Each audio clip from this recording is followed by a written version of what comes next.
So for the next stage of our program, we are going to have a breakfast, and I'm going to invite our cabin crew to lead the tables. We'll start with the table that has the guest of honor, and then lead them to where we're going to have our breakfast, and then keep leading tables one by one, while we have some good music. I don't know if there are, I've not seen a flight that has music. This is one of the best flights, eh? I think I'm a very good captain, right? Yeah, there is music, there is, you are having food while you're enjoying. The only thing that I can't accept on my flight is sleeping. Please don't do that one, eh? This flight is a no sleeping flight. Please, if you sleep, there are sleep detectors all over, and they will catch you. Okay, thank you very much. Let's have some music while we go for breakfast. You're the one who set it up. Now you're the one to make it stop. I'm the one who's feeling lost right now. Now you want me to forget every little thing you said, but there is something left in my head. I won't forget the way you're kissing, the feeling so strong. We're lasting for so long, but I'm not the man your heart is missing. That's why you go away. I know you were never satisfied, no matter how I tried. Now you wanna say goodbye to me. Love is one big illusion as you try to forget, but there is something left in my head. I won't forget the way you're kissing, the feeling so strong. We're lasting for so long.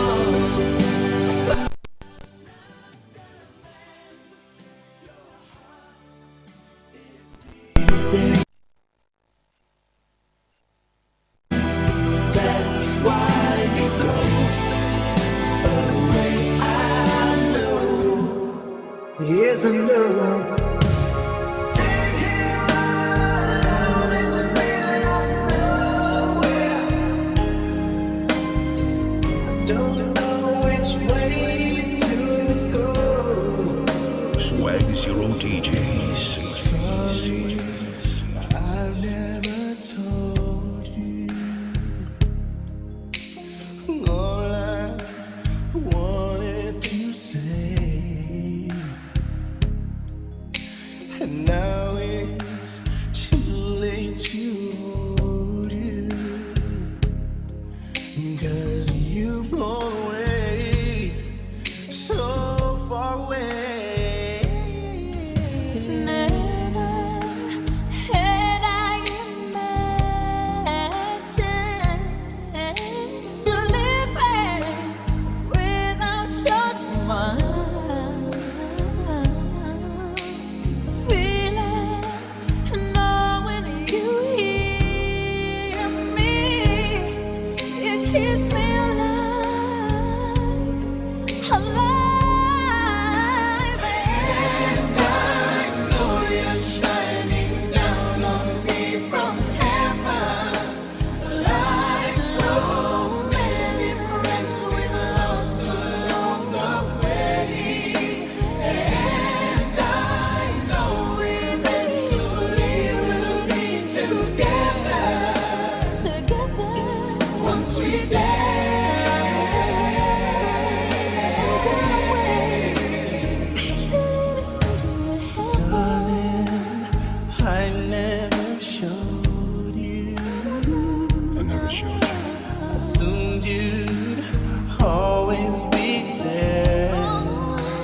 that you'll always be there.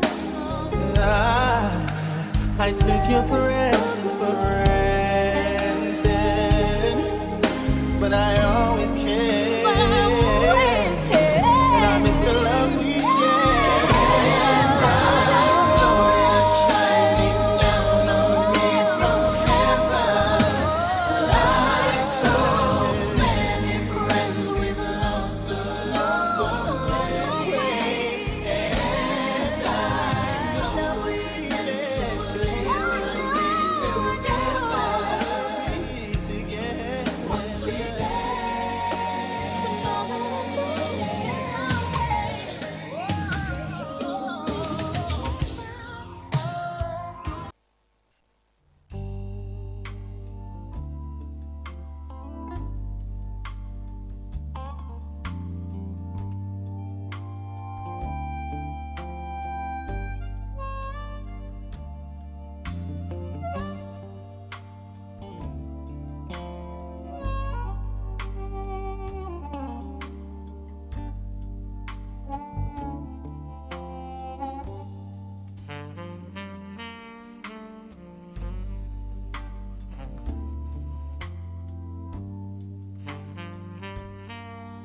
Two.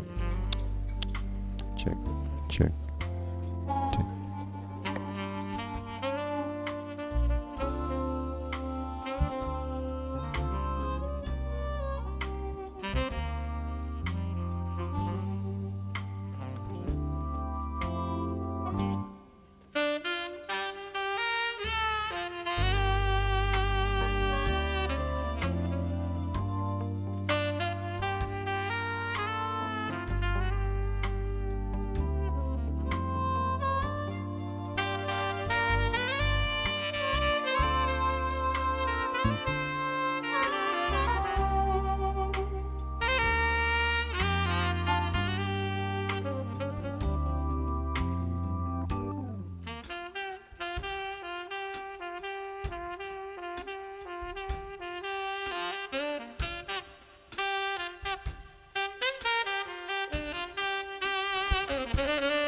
Check, two.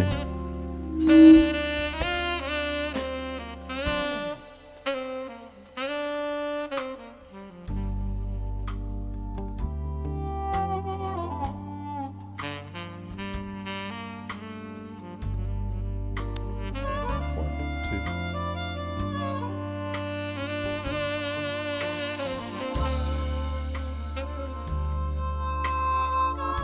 Check.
With bars in the sky, onboard showers, and the best in-flight entertainment, it's hardly a surprise.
Uganda Civil Aviation Authority was established by an Act of Parliament in 1991.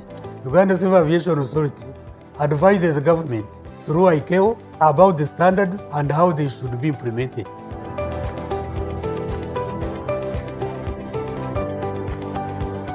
In order to increase passenger and cargo traffic, several strategic measures and operational improvements have been undertaken by Government of Uganda. Cargo traffic has also been growing steadily over the years with 61,000 metric tons. On completion on the ongoing projects, the airport terminal capacity will be enhanced from the current 2 million to at least 3.5 million passengers. It has led to improvement in air traffic management procedures, real-time collection of information, and improved airport operations, among other benefits. Uganda Civil Aviation Authority. Safety, safety, safety.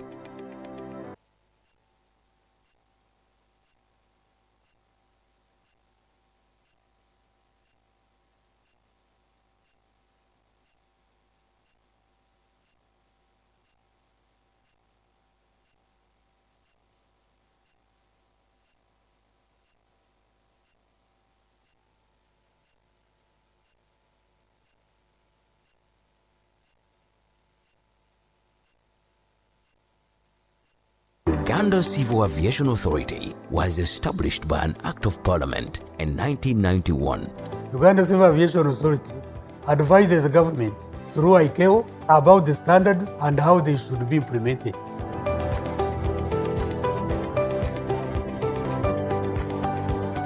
In order to increase passenger and cargo traffic, several strategic measures and operational improvements have been undertaken by Government of Uganda. Cargo traffic has also been growing steadily over the years with 61,000 metric tons. On completion on the ongoing projects, the airport terminal capacity will be enhanced from the current 2 million to at least 3.5 million passengers. It has led to improvement in air traffic management procedures, real-time collection of information, and improved airport operations, among other benefits. Uganda Civil Aviation Authority. Safety, safety, safety.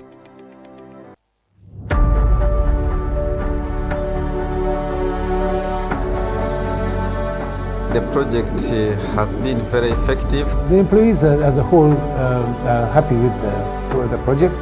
The system is operating very well and is offering exactly what we needed to acquire at that time. Real-time management is very effective now. We can respond to faults very fast. We can respond to our clients very fast. They have integrated different modules which have solved most of the problems. So there is really good improvement. Entebbe International Airport is the largest gateway in Uganda. The project has been developed on the occasion of the summit between Korea and Uganda in 2013 to improve the system of Entebbe International Airport to global level. As the Korea International Cooperation Agency's major airport improvement project, it has granted approximately $9.5 million for 7 years.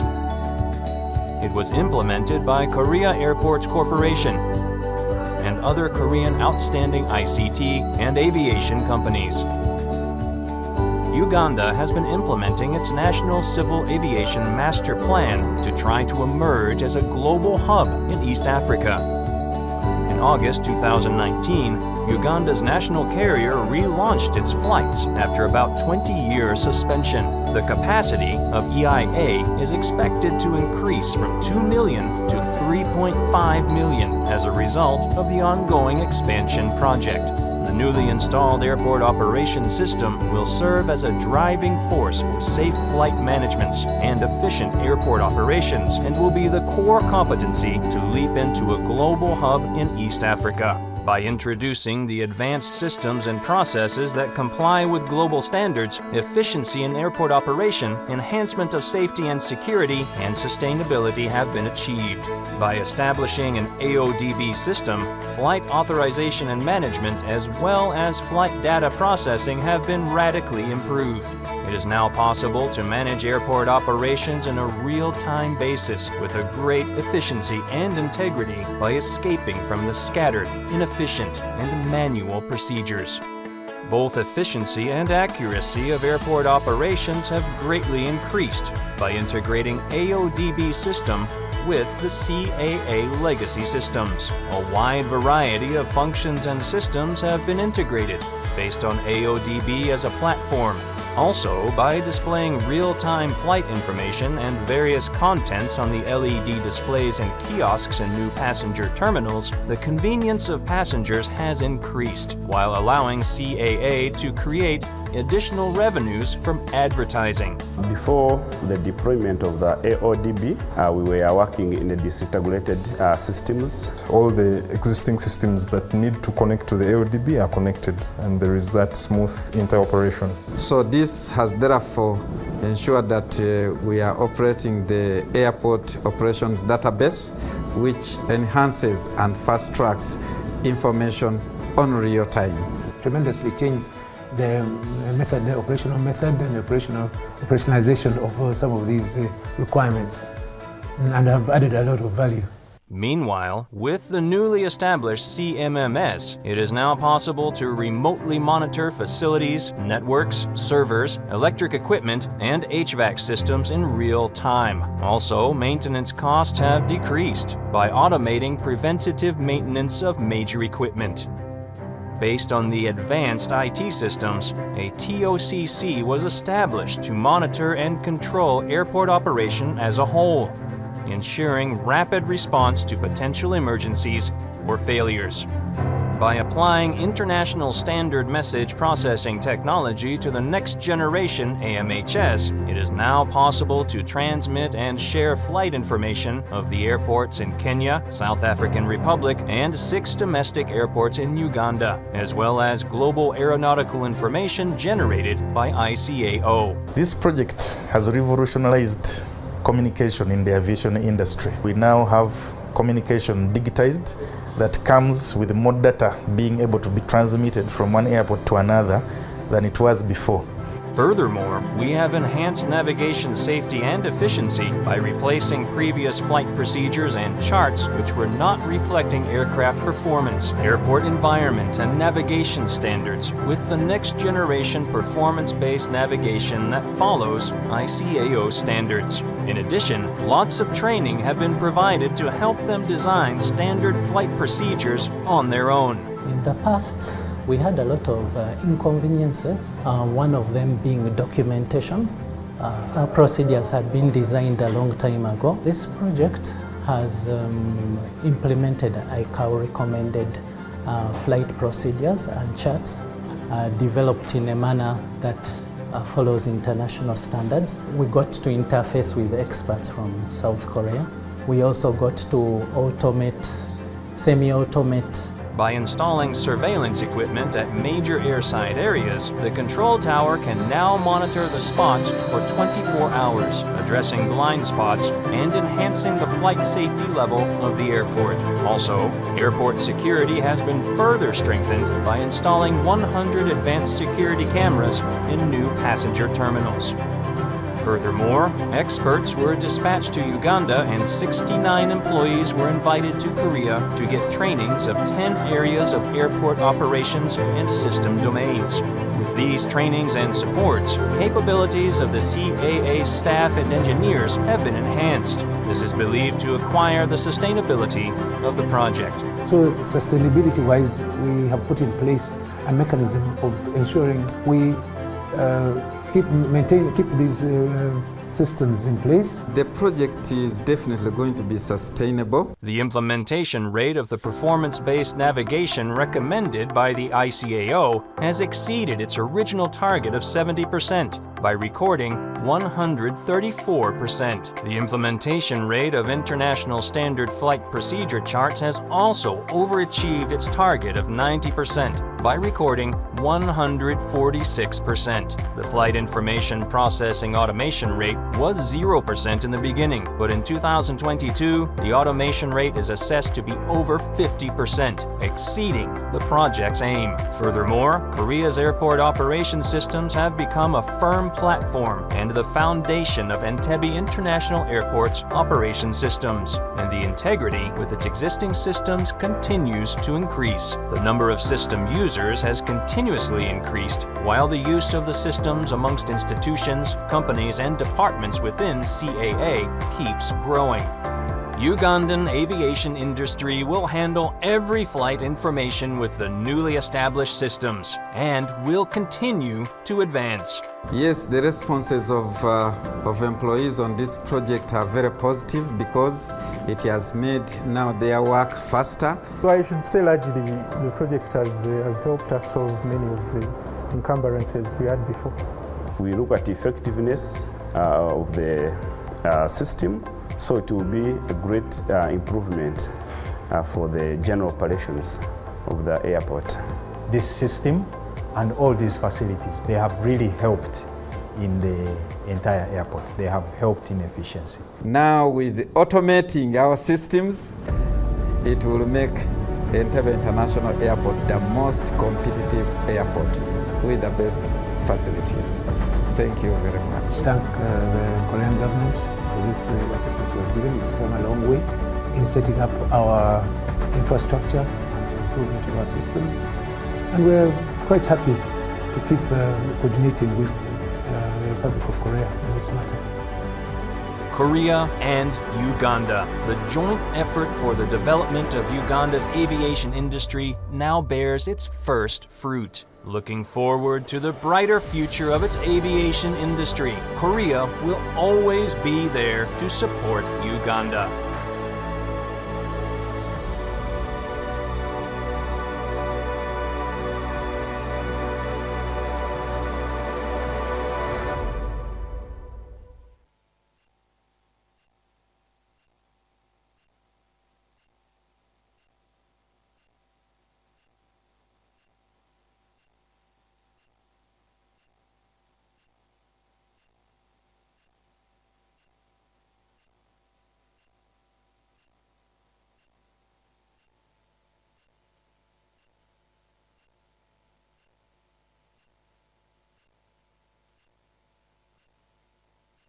Uganda Civil Aviation Authority was established by an Act of Parliament in 1991. Uganda Civil Aviation Authority advises the government through ICAO about the standards and how they should be implemented.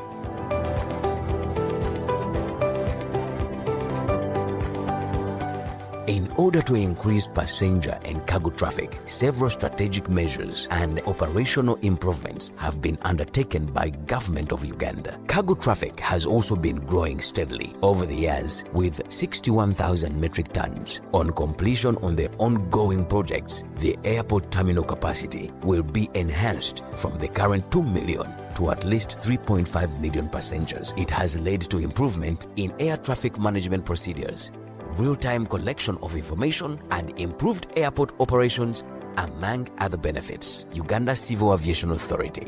Safety, safety, safety.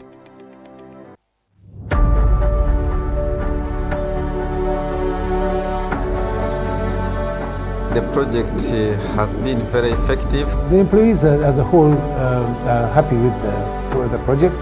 The system is operating very well and is offering exactly what we needed to acquire at that time. Real-time management is very effective now.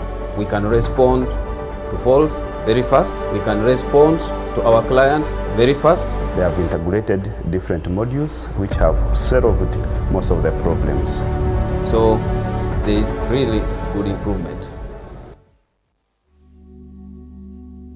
Entebbe International Airport is the largest gateway in Uganda.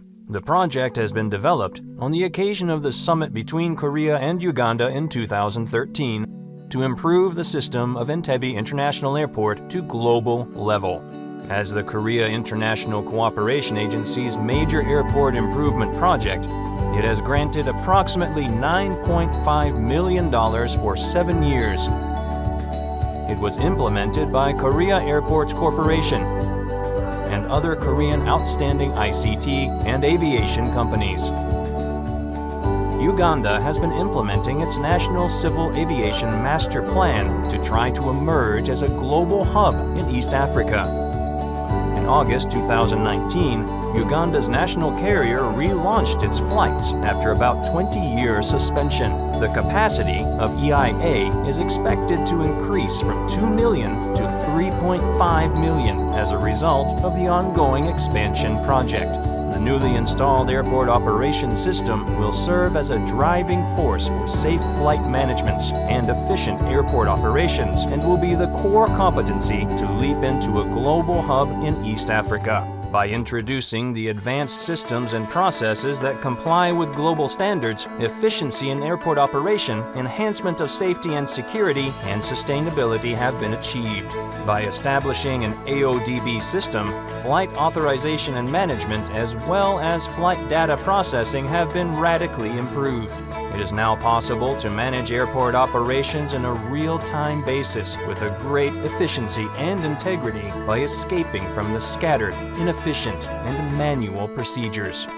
Both efficiency and accuracy of airport operations have greatly increased by integrating AODB system with the CAA legacy systems. A wide variety of functions and systems have been integrated based on AODB as a platform. Also, by displaying real-time flight information and various contents on the LED displays and kiosks in new passenger terminals, the convenience of passengers has increased, while allowing CAA to create additional revenues from advertising. Before the deployment of the AODB, we were working in the disintegrated systems. All the existing systems that need to connect to the AODB are connected, and there is that smooth interoperation. So this has therefore ensured that we are operating the airport operations database, which enhances and fast tracks information on real time. Tremendously changed the method, the operational method and the operationalization of some of these requirements, and have added a lot of value. Meanwhile, with the newly established CMMS, it is now possible to remotely monitor facilities, networks, servers, electric equipment, and HVAC systems in real time. Also, maintenance costs have decreased by automating preventative maintenance of major equipment. Based on the advanced IT systems, a TOCC was established to monitor and control airport operation as a whole, ensuring rapid response to potential emergencies or failures.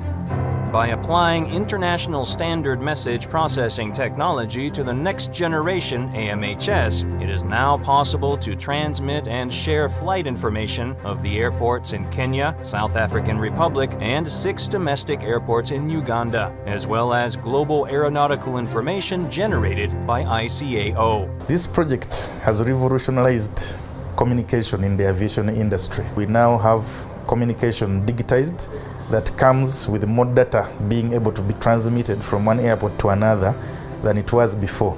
Furthermore, we have enhanced navigation safety and efficiency by replacing previous flight procedures and charts which were not reflecting aircraft performance, airport environment, and navigation standards with the next generation performance-based navigation that follows ICAO standards. In addition, lots of training have been provided to help them design standard flight procedures on their own. In the past, we had a lot of inconveniences, one of them being documentation.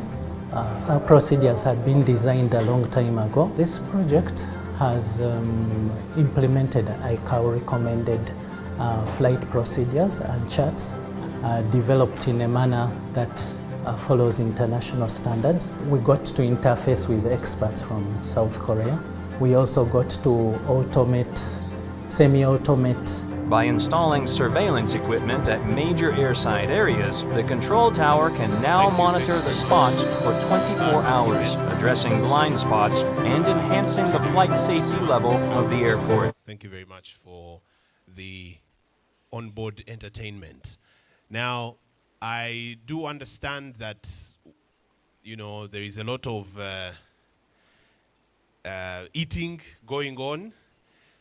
So I hope you have enjoyed the breakfast, and even those who are still enjoying the breakfast, please enjoy it, because like I said, this is a flight. One can be eating while another is working, while another is having a meeting, and another one is sleeping. The only thing that I told you was, this is a no sleeping flight. So also, when you go outside to your right, just continue straight on the right after the serving stations. That's where the washrooms are. I did hear a certain airline saying for them they have showers on board. I watched something about showers. So we do have washrooms, but we don't have showers. So at least at least enjoy the facilities that we have here. So thank you very much, all of you, for joining us. Now, we are going to begin our program, so we're going to have a working breakfast, just so we can move along with the program while you enjoy your food. So don't feel shy, enjoy while you also listen, because it's very important information. Now, I'm going to invite the Manager Public Affairs of Uganda Civil Aviation Authority. Let's give a round of applause for those who don't have forks and knives in your hands, Mr. Vianney Luja, to give us a preamble before he invites the one and only DG of CAA.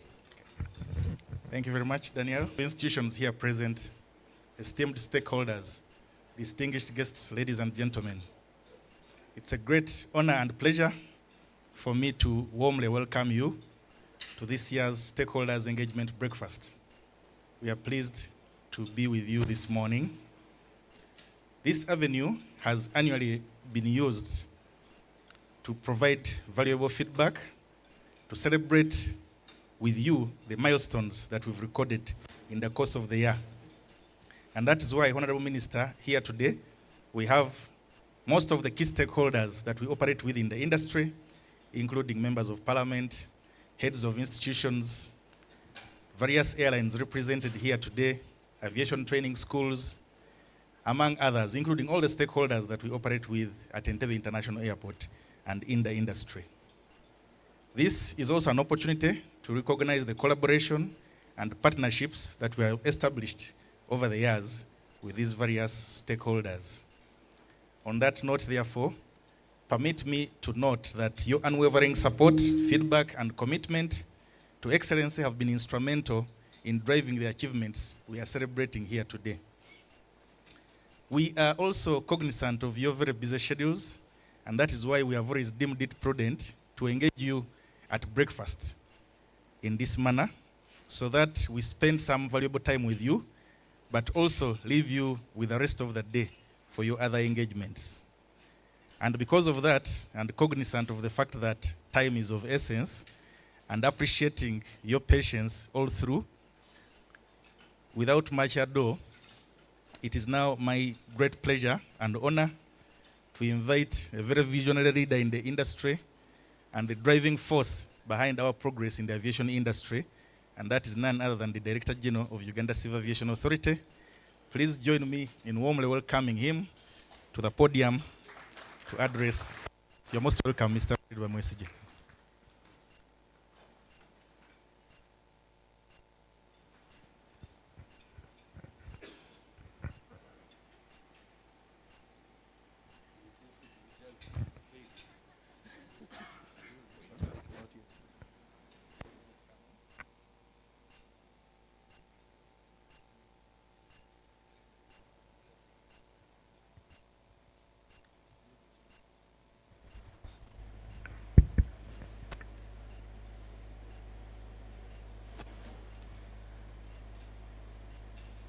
Honorable Minister,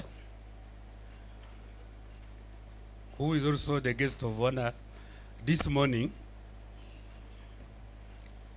General Edward Katumba Wamala, honorable members of Parliament who are also present here, the chairman of the UCA Board of Directors, and your board members who are here,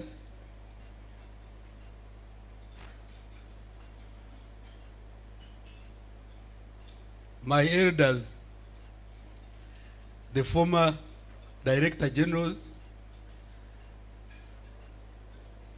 Mr. Ambrose Akandonda, the first Managing Director of Uganda Civil Aviation Authority,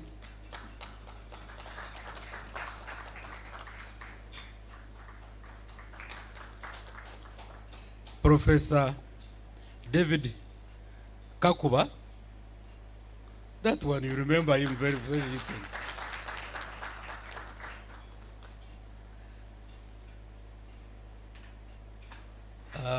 Colleagues, the Deputy Director General, Olive Birungi Rumonya,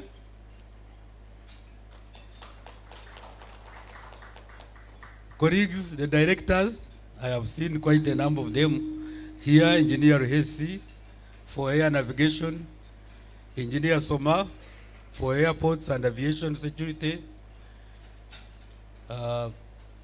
Hassan Musinguzi for finance. Yes, these are the ones who are here so far. Colleagues from the Ministry of Works and Transport,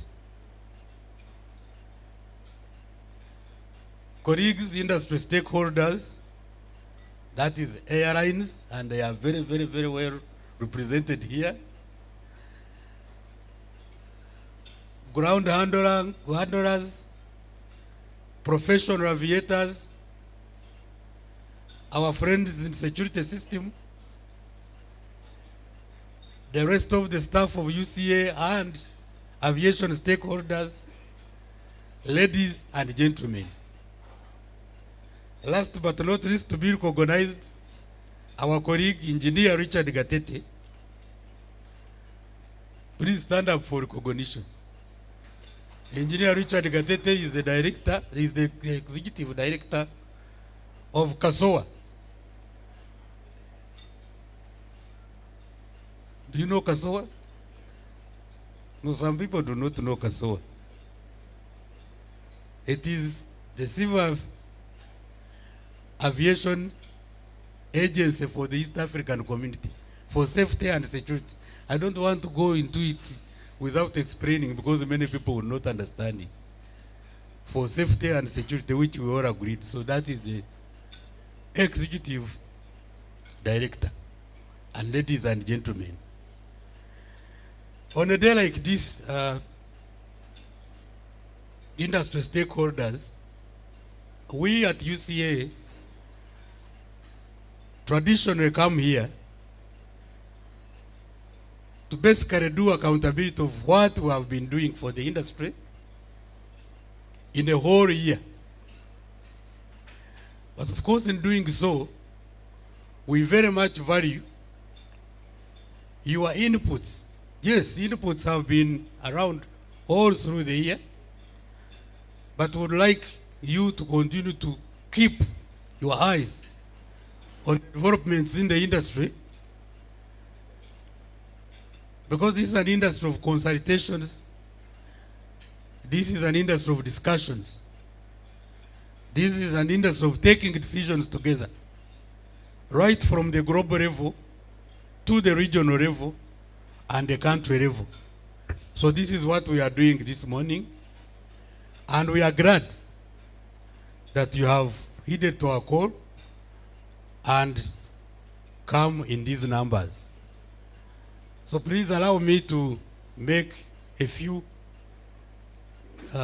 accountability statements here.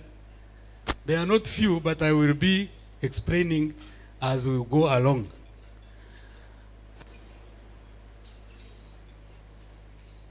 This is the outline of this presentation, and it's self-explanatory. Let me not to waste a lot of time on it. Of course, I've already welcomed you, and as I said, this is an opportunity to interact with you and update you on industry developments in the milestones attained in the course of the past year, and provide an update on plans for the 2025 year, and get various feedbacks from you for continuous improvement.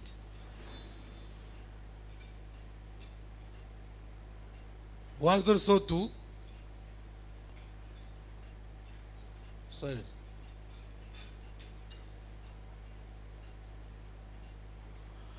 as you always know, this mandate, our mandate is promote the safe, secure, regular, and efficient use and development of civil aviation. This is a very, very loaded mandate, ladies and gentlemen. Very, very loaded. It may not look as simple as you see these words. We also advise the government in relation to civil aviation policy matters and international conventions. We regulate air transport in Uganda. We also manage and develop airports in the country. We provide air traffic and navigation services, among others. Of course, when I say this is not the only thing. If we wake up in the morning and General Katumba Wamala asks me something outside this, I can't just keep quiet. First, USAP, and please don't get tired of these aviation abbreviations. USAP is Universal Safety, rather Universal Security Audit that we were able to undertake during the year, and it took place on 30th, from 30th to 8th February. And we have not come here to account for this. This is the first time we are coming here to account for it. This international audit was to evaluate effectiveness of Uganda's security systems in compliance with ICAO standards and recommended practice. And the results indicated an overall improvement in security performance of Uganda, and congratulations to all of you. Minister, when this audit was going on, we suspended friendships. And what do I mean? These mutual friendships that we used to have was a little bit suspended, and we were in business, totally in business. Where it needed to be a little bit firm, we were, because this was something very, very serious that could have made our country look not fit for aviation security. And we are really, really, really very strong on this. And I want to take this opportunity before the minister and the board and other stakeholders to thank all of you who participated, all industry colleagues, and you were really, really, really up to this task. And if I were you, I would really clap for these members. And the score for this audit was, important to note, was above regional average of 64.5% and the global average of 72.36%. In fact, I can comfortably say we were in the 80s, the score. So this is not a mean achievement, Honorable Minister, and credit goes to all these people, because ours is an oversight role, majorly, except where we operate these facilities like in airports.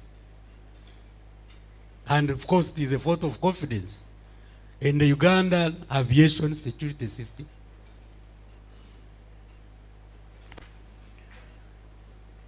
These are some of the other achievements, like His Excellency the President assented to the Civil Aviation Authority Amendment Bill 2024. And this bill, Honorable Minister, was to align it with the Convention on International Civil Aviation, and was mainly about the powers of inspectors who were given unrestricted access to aircrafts, aerodromes, and aviation facilities, including cargo and records of aviation organizations under the CA oversight. Earlier on, inspectors were not allowed to go straight into these areas and would need permission of the Director General and so on and so forth. And of course, it was to align with the international, the Convention on International Civil Aviation. Additionally, it enables UCA to recognize agreements with third-party states that are signatories to Article 83B of the Chicago Convention and prescribe additional aviation-related offenses. In addition, a total of 34 regulations were amended to comply with the latest amendments of the ICAO standards. And I'd like the audience to really thank the board and the minister. The minister actually went out of his way to convince Parliament, and I can see Honorable Byanyuma here, and I'm not sure that you slept that time, Honorable Byanyuma, and you were chairman, to make sure that part of the amendment is done, from which we also amended the regulations. So that was a very good thing, Honorable Minister, and we shall forever thank you for that very input that was needed at that very time. I want to quickly probably share with you statistics about air traffic performance at Entebbe International Airport. Honorable Minister, this is the graph for passengers from January to December and cargo. 2029, Honorable Minister, as you know, we had roughly 1.8 million passengers per year. In 2023, they increased by about 100,000. And in 2024, that is last year, we handled 2.243104 passengers. What does this trend show? This trend shows, yes, we would like to have more than that. In fact, if someone sees us praising this number of passengers, he might think that there is something wrong with us. But it is an increase. And what does this mean? Because this increase does not come for free. It also demands that our facilities also increase in the same pace. And these are proper statistics for planners, for policy makers, people who are concerned with the facilities that we have in our airports. Cargo has also increased, and there was a little bit of a slack in 2023. Remember, this was the time when we were trying to get, because there was a lot of cargo earlier on during COVID. and it reduced a little bit when we came out. The statistics show that we reduced a little bit, but we have gone back, even surpassed the pre-COVID statistics.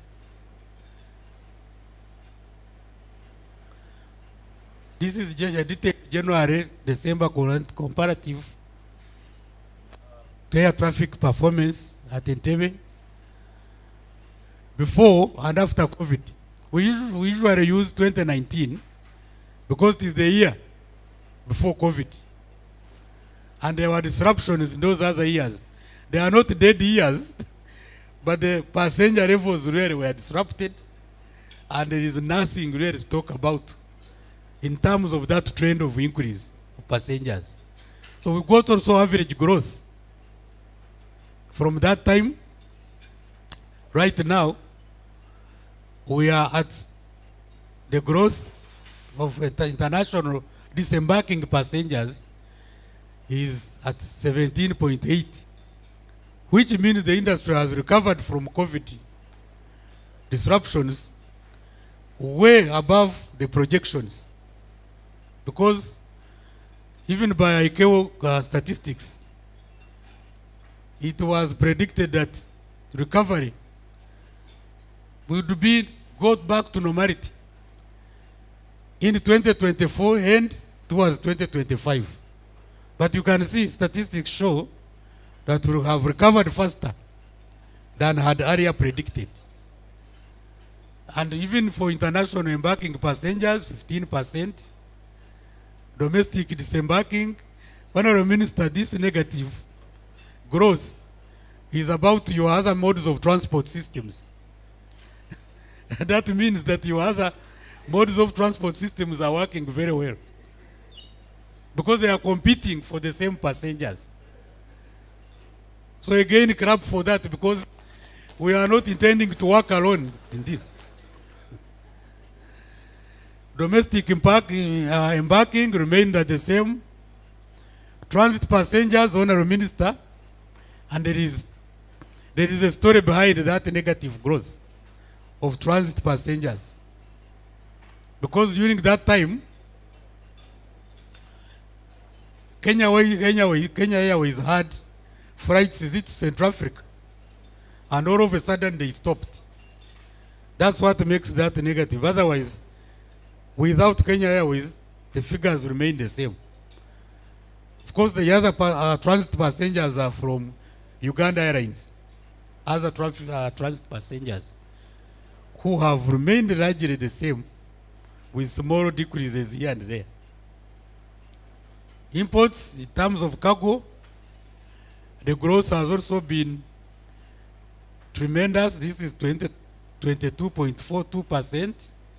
Exports in tons, 9.6. Commercial aircraft movements, everything has had growth, except where the roads have interfered with us. So,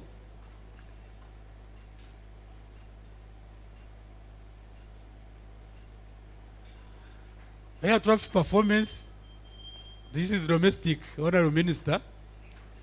Again, there are some destinations in our country where traffic is growing. And we can see that investors should look at these figures very, very passionately, because first on our list is Arua. Traffic has been increasing, actually. Again, demanding expansion of facilities and other passenger services. Same with Guru. In Jinja, because much of the time, Jinja is very close to Kampala. And of course, when Honorable Minister's roads improve, again, that is the casualty number one, because why should you fly to Jinja 80 kilometers away when actually the road is good? But we are trying to work on it, and it's going to be one of our tourism centers. And you'll hear this being talked about in the coming week, because the ministers and other people, the minister, the first deputy prime minister, the president, are all focusing on that. And you'll see in the coming week major improvements, especially on the runway, being done. The other one was Pakuba. This is the facility in the national park, Action Falls. At Tirira, there is that negative growth because the airfield itself has not been good, although we are trying to work on it. Those ones of Mbarara are mere passengers and tourists and so on and so forth. That's just line graph representation of what I've been talking about, Honorable Minister. And this is the bar graph just for comparison purposes.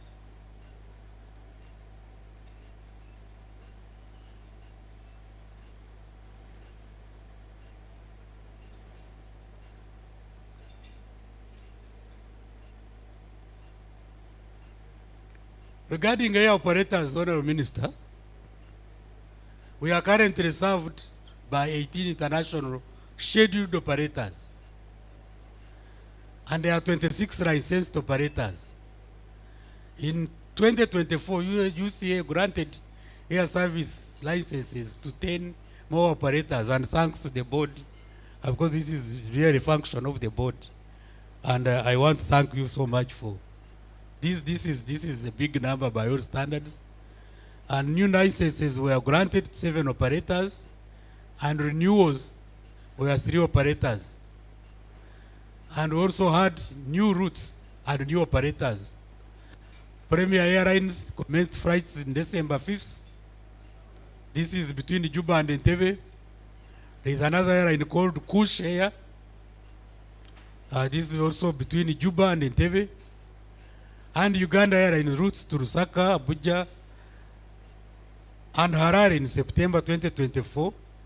And more recently, like 3 days ago, FlyNAS, which commenced flights between Riyadh and Entebbe. These are some of the pictorial presentations of when we are receiving them. Honorable Minister, let me go to infrastructure upgrades.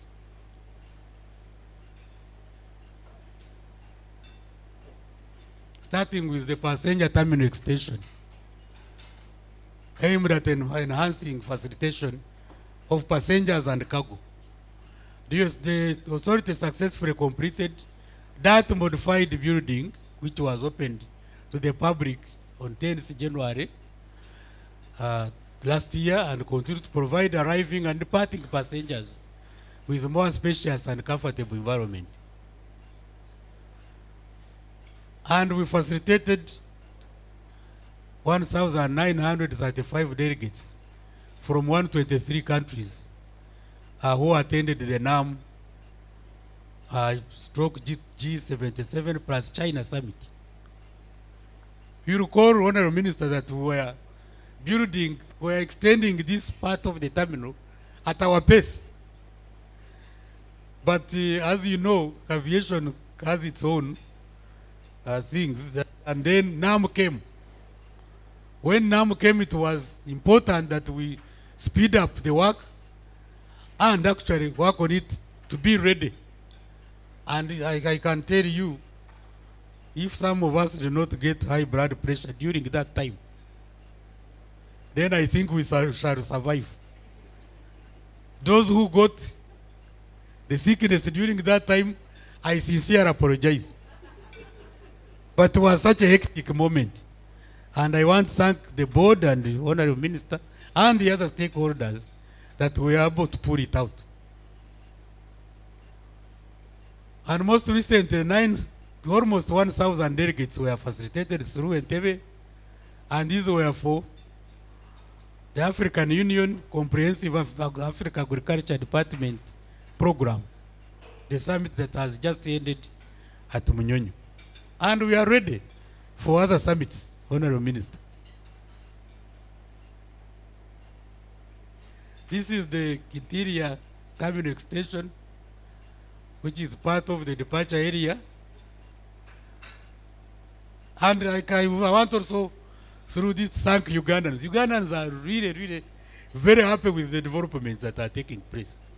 You can't imagine, Honorable Minister. They are extremely happy We are always having visitors just coming to see, to stand and look at it. So you can imagine if we put more extensions and beautiful terminals, how Ugandans would feel. And I want to make sure that at this point in time, while we account for the actions, we really within our means continue to put something new every other time. And I want to thank you, Honourable Minister, because you know the plans that have been approved and the board yet. So we'll keep really trying our level best, because it looks like this is unanimously agreed on by Ugandans, and they are happy about it.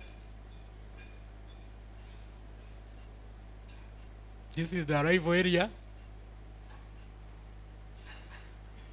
The major deliverables for the project of upgrade and extension are the 20,000 square meters passenger terminal and associated services, including more aero bridges, and this is under construction. And it is, Honourable Minister, it is the progress at this part of the development is at 82%, and we are expected to complete it by 2025, June this year. And overall, this project is 95% complete.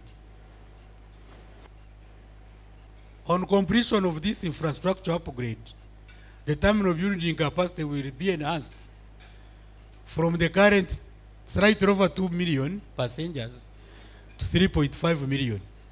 And I can assure you, even this 3.5 million, very soon we are going to get them, and they will demand more facilities.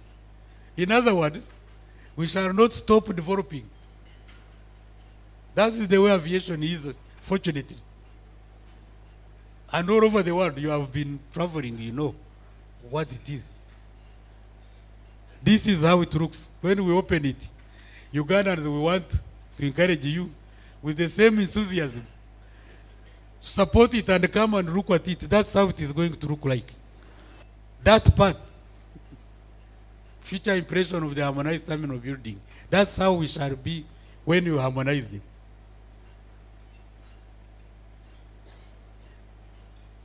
This is after harmonization.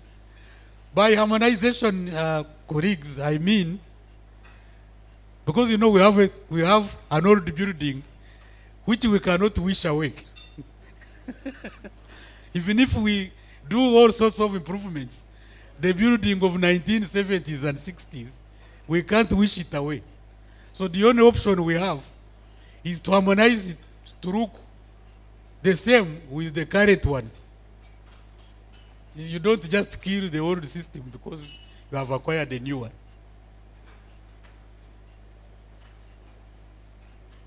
This is how the impression of arrival pickup area.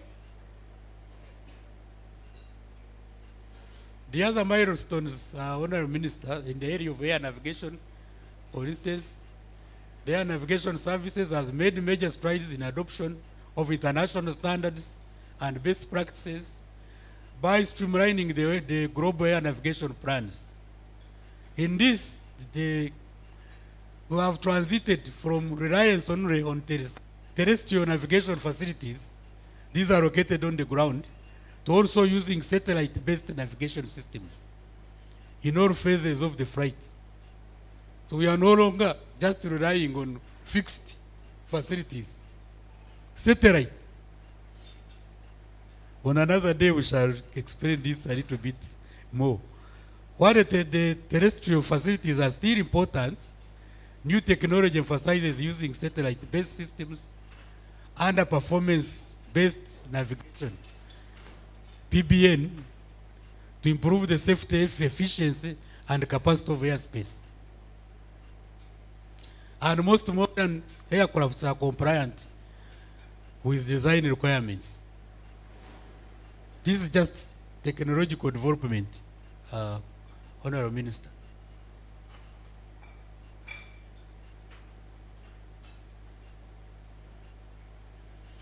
In addition to the traditional procedures, Uganda has implemented standard arrival and departure procedures, especially at Entebbe International Airport. direct routing procedures, shorten the distance, flown and reduce fuel burns. It involves flying from point to point other than having to follow fixed routes. It also continuous climb and descend operations with reduced workload to pilots and the ATC improve the comfort of passengers and reduce noise and carbon emissions. And I will be talking about this a little bit later. In addition, voice communication, that is between pilots and the ATC. ATC is the air traffic control, developed the capability to use data communication, which is the exchange of digital information between pilots and air traffic controllers or other aircraft. This also helps when the pilot has a radio communication failure to air traffic control. We completed resurfacing of the runway, taxiway, and apron at Chisoro Aerodrome, among other enhancements to facilitate tourism. Honorable Minister will bear with me the kind of concerns that you handled from politicians from the area at that time. I am not sure that even you were sleeping.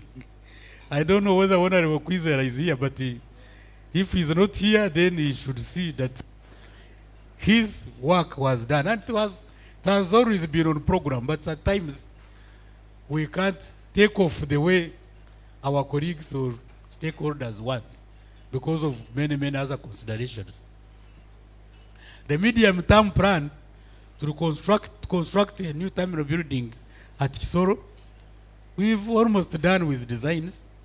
The possibility of upgrading the runway from its current length of 1,200 meters to 1,800 meters is being evaluated.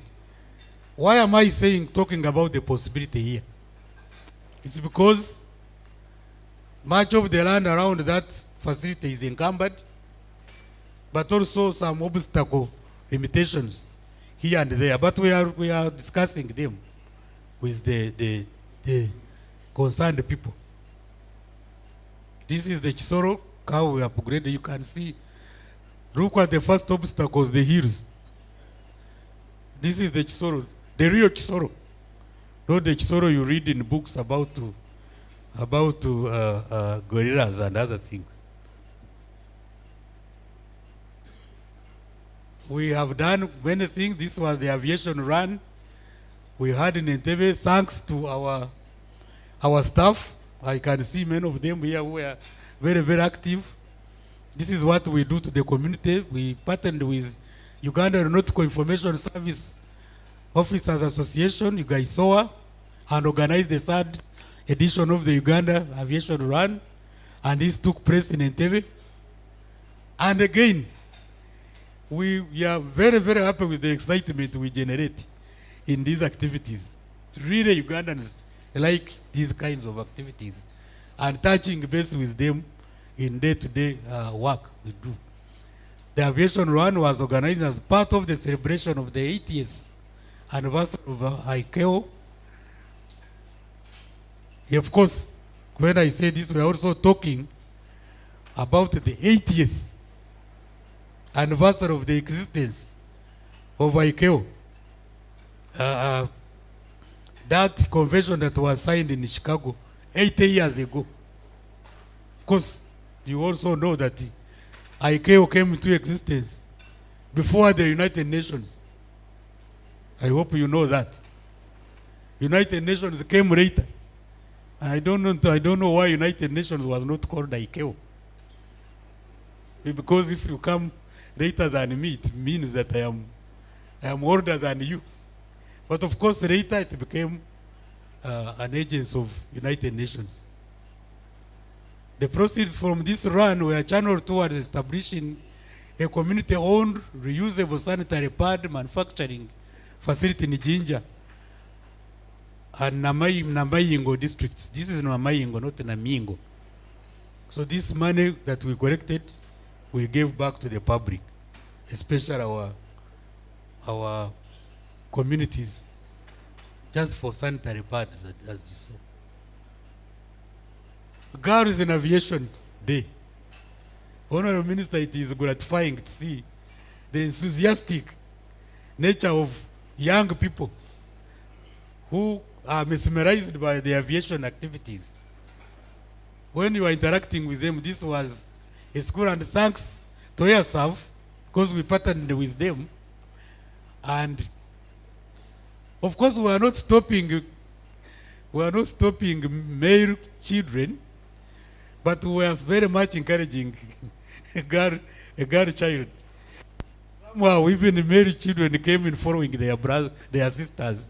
So we were able, we just simply accommodated them. But the program was mainly about women in aviation. And we hosted 100 girls from various schools. They are shy, they are not telling you that there were other small boys numbers in the team, because I found them there.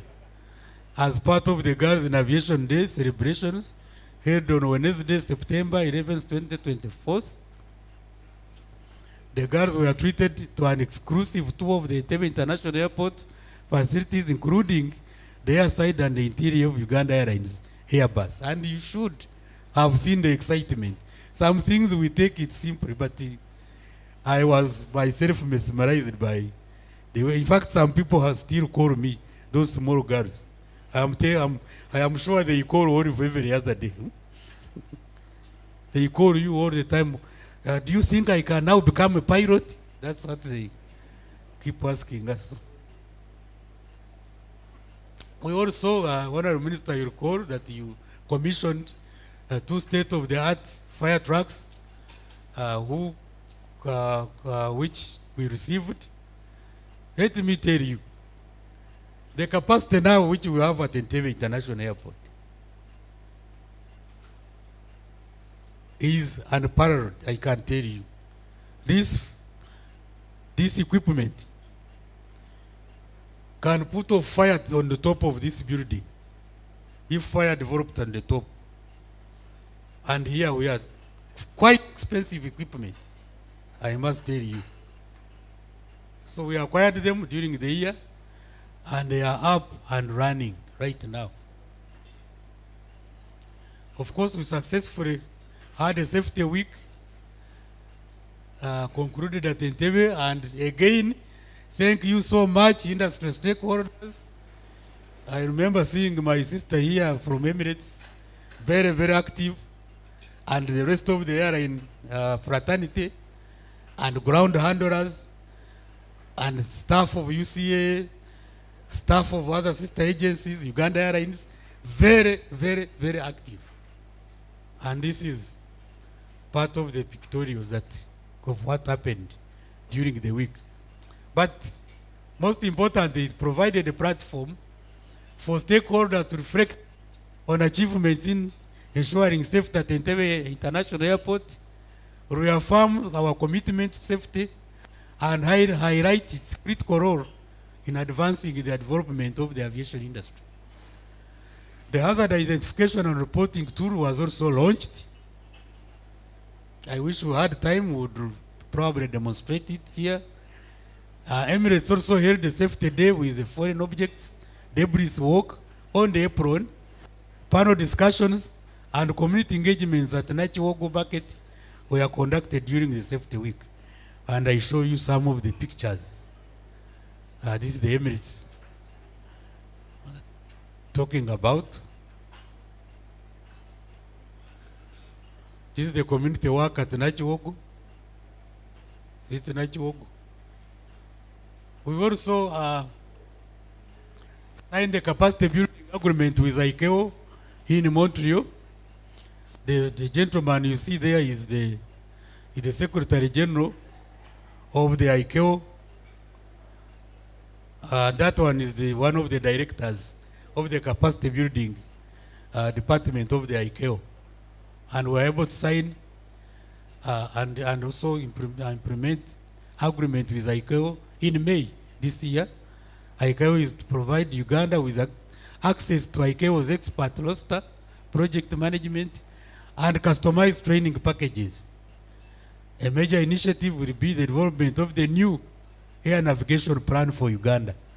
Honorable Minister, we've taken a little bit of time to develop this because we wanted to be careful and know the direction of the developments, especially around Entebbe and other aviation facilities, to make sure that we don't make mistakes that we made in the past. Because this is a country where you locate an air traffic control tower and it cannot be able to see every aspect of the aerodrome and runways and many others, and new obstacles that have developed and so on and so forth. So this will help us to get a clear air navigation plan that we shall religiously follow for the time it will be working. The other achievements, Honorable Minister, you have mentioned security phase 1 of the 8 phases of the Civil Aviation Safety Security Oversight Reporting and Tracking Tool. CASOT was acquired and is being implemented. This is a very, very, very, very good tool that keeps us on track, especially on surveillance and the findings during surveillance, what we are able to do at them, and it keeps us on our toes, not lose sight of surveillance issues of the industry. And I'm glad that we have our expert. I don't know whether he's here, Gilbert. Are you here? If Gilbert is not here, you tell him that we have recognized him. We acquired new security screening equipment. Before that, we were able to pull out the ISO 9001 of 2015 certification audit carried out at UCA Entebbe International Airport and upcountry aerodromes, and the certificate was awarded covering a period of 3 years until 2027. Honorable Minister, we want to always check ourselves because it is also possible that we could just lose sight of certain things that we do here. And because we are in the industry that is concerned with safety, we cannot ignore certain things. So we periodically have these audits that keep us in check. And that's what we did. Now we are there for, but it doesn't mean that within the 3 years we shall keep quiet. We have corrective action plans that we keep implementing. We also acquired new security screening equipment, which has already been deployed. Automated payment for the airport's car parking, which simply requires one to dial the code and follow the prompts. Of course, I want to apologize. Sometimes it betrays us, but we are there. We are working there to perfection. We signed an agreement for the operation of the fuel hydrant line at the Entebbe International Airport under a build, operate, and transfer arrangement. This is the agreement with TriStar.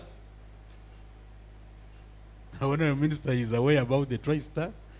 The board and the board chairman are aware how this really teased us for quite some time. Thank God we have now concluded it. And on completion, the farm will have a 22 million liter storage capacity. This is a common user facility. Regarding global trends,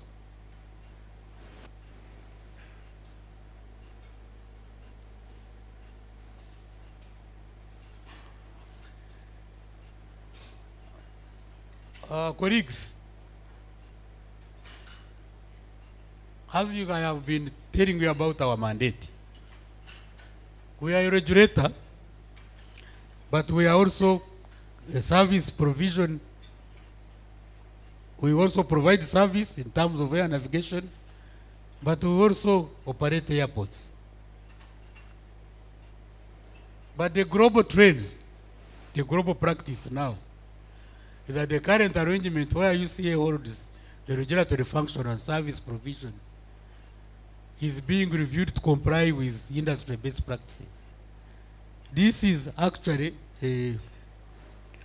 We are doing it on our own because we have looked at what is happening around the world, and we think we should separate these functions. And this is to enhance the regulator's independence, and the authority has initiated the process of decoupling. Decoupling is the same thing as separation. Regulation and service provision from airport operations. We are using the word decoupling guardedly, I should say, because separation has a negative connotation. Even if we decouple a little bit, we are not separated because we shall still oversight you. So it is not the usual separation that you talk about. It is a friendly separation saying, go and do this business, but I am following you. I want to see how you do it in terms of security and so forth. So that we are guardedly using the word decoupling. And the separation will systematically be accomplished while ensuring that the emerging UCA and airport operator and other critical aviation units can effectively and sustainably perform their independent functions and sustain other critical aviation services, such as accident investigation. Honorable Minister, I would like us to, because these are industry stakeholders, there are already voices which I'm hearing talking of coming in and doing other things. We want to take this very, very delicately and deliberately, handling it in such a way that they all remain alive, all these agencies, and sustainably funded, but also enabled to do their work. And I want to ask through you, Honorable Minister, to ask the audience and other people to refrain from reining in and come, because this can either make us collapse as a country in aviation, or can sustainably lead us function separation and sustainability. That's where we are taking our time, doing it slowly, especially looking at the issue of revenue sharing to make sure we all survive together. So please let us cook the food properly. The food gets ready. It is served on the table, and every invited guest is able to eat. And even in the eating, we should eat with manners, and so on and so forth. Please, I am aware that I am telling the whole country, because this is an area that you cannot just jump in and do what you want. Because I know there are people who have developed a lot of quote unquote expertise. This is not where expertise is tested. You arrive at this stage when you are already an expert and acknowledged. Remember what I have told you. The gathering of food, the peeling and preparing it must be done with manners. The cooking must be done with manners. And cooking is not just abrupt. You have to cook even if it means the whole day. Get the kawawa and everything together. Even while serving it, serve it with manners. In fact, manners are even more required in the eating and sharing, to be able to eat food and it becomes of value to you until it is time to cook another food, but when you are still alive. Okay? So I want to make sure that this one is properly understood. So together with ICAO, we have patterned, and we are doing this very, very, very well in an orderly manner. Thank you very much, Honorable Minister, for bearing my endless explanation, because I thought I should stay on this point, because I know what is happening.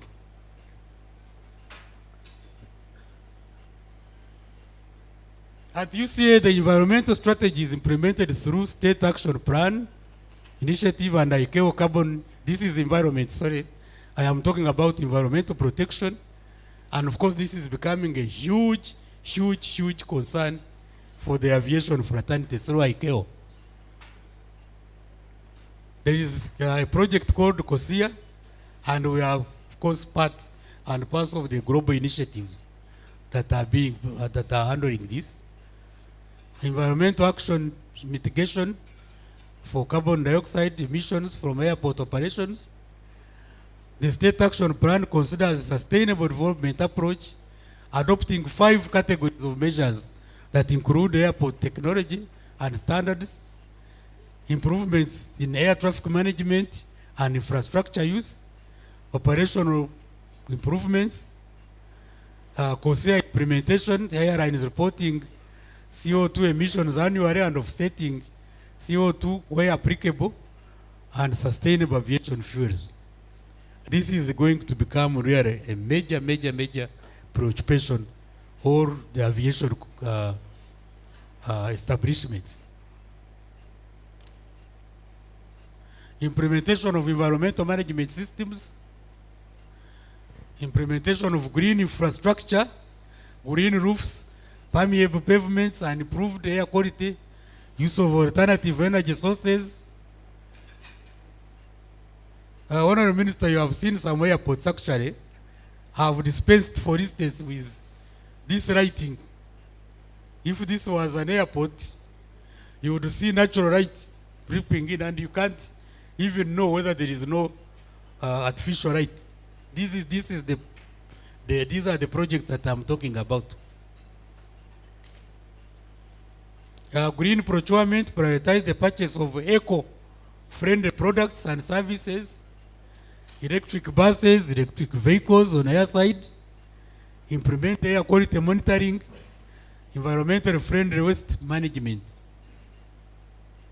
I don't want to be controversial. If you were to measure the air quality here, in this room we are in, the results are not mine, but I can point out. There are ongoing plans. Uganda is scheduled for Chan, area scheduled for February, but recently postponed to August 2025. The country will also co-host the 2027 African Cup of Nations with Kenya and Tanzania. Aviation infrastructure will be key in this facilitating these events. And I know very well, Honorable Minister, you have been with us on this matter, especially for the proposed development of Guru, Kabare, and even expansions of Entebbe. A review of the 20-year Entebbe International Airport Master Plan was also conducted and completed. Various stakeholders' engagements were undertaken to get stakeholder input into the master plan. Harmonization of the passenger terminal building is part of the next steps. I talked about this. Designs for the harmonization have been complete. So, of course, this will require quite a lot of funding, and I've been discussing with the board and the Honorable Minister about this. But I know that we will be there, really. A memorandum of understanding between Uganda and Sharjah Chamber of Commerce was signed in June, paving way for the construction of Chidepo International Airport. This is mainly to boost tourism, but also to get air transport around those border areas. Guru and Arua aerodromes are also planned for upgrade to international status. The first plan is to upgrade Guru to Code 4E airport, and this will involve the construction of the runway, installation of airfield ground lights, AGL, construction of 10,000 square meter passenger terminal building, among others. Again, as I said, this is courtesy of government, and the Honorable Minister has been very, very deeply involved in it. We are also engaging potential developers for some of our facilities up country, and completion and operationalization of Kabarega International Airport. This is in Hoima, not Kabare. When you say Kabare at times, you are misunderstood. Inadequate funds, the key challenges, Honorable Minister and colleagues, inadequate funding for upcountry aerodrome improvements. Honorable Byanyima, you know that this has been mainly the concern of members of parliament.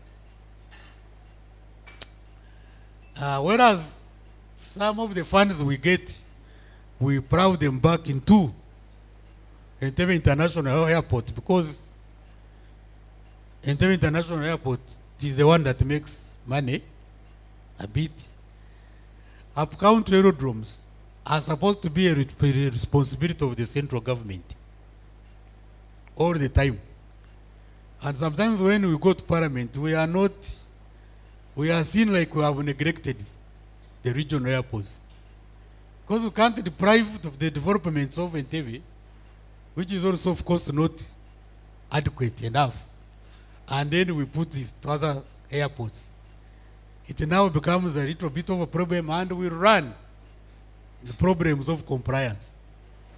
Because we would not be able to comply with mainly these ever demanding developments in technology, new security systems, and so on and so forth. So again, we appeal to you, Honourable Minister, through to government, to make sure these, because plans are there for developing up-country aerodromes, and we are capable of doing that, especially because the plans, feasibility studies have been made, and so on and so forth. When you see us struggling with aerodromes like Soro, like Arua, we are really doing it the hard way, with monies that would otherwise be deployed in the facility that made it, as of course always provided for.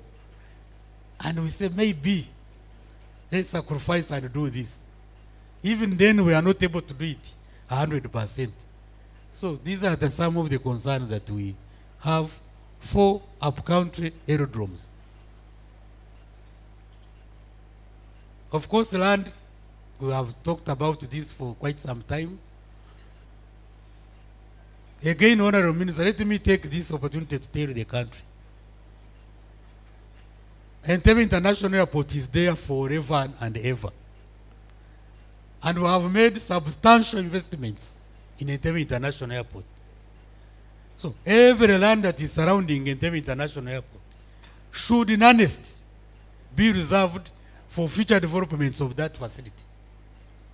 But when I see people, the other day, someone was saying, wanted to put, is it a hospital, is it what? Things that are not actually ordinary aviation-related facilities. We need really to style up a little bit and look at the developments that have already taken place. In fact, we should be able now to be talking about getting more land and attaching it to the facility, even for developments in 50 years. Because it is not going anywhere. If we were in some community, I would tell you an appropriate proverb, but I am on the verge of being a little bit rendered inappropriate, but it delivers the meaning. Once you have opted to start a journey, and I am already 50 kilometers into the journey of 200 kilometers, or for us of 100 kilometers, it is to look back, to go back. You'd rather complete the 50 kilometers. If for you to go back 50 kilometers, you are not making any progress. So, but the other proverb makes it very abundantly clear. But I am not able to to mention it here. So land is a must. In fact, let me tell you, some authorities like Singapore, because they could not get land because they are small in nature, they went into the sea. Of course, I know environmentalists will say this man is preaching something that is almost an abomination, but that's how far people are serious. They have gone into the sea to reclaim some of the land for the airport facilities. As who have land, we are looking at it to give it some other almost concerned, really unrelated developments. So it is important that we look at this at the highest level of government. In fact, the next strategy of government should be about air transport.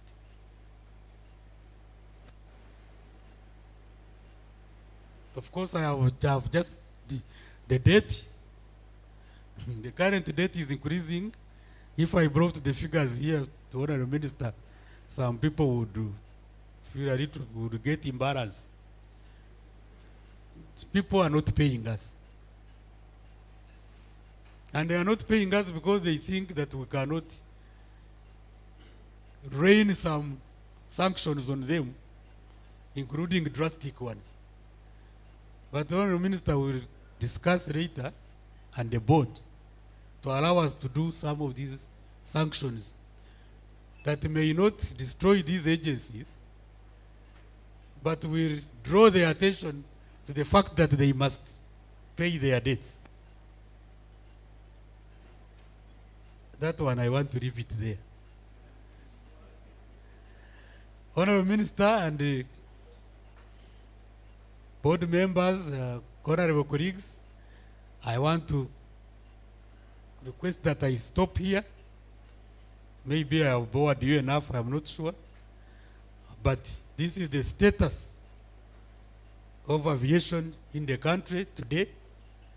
And we'll come back here next year to again update you on what we have done. Note that we have these plans, what we have been able to do and the plans. Next year will be, of course, requiring me to talk about what we have pledged to do in the current year. I want to thank you so much for listening.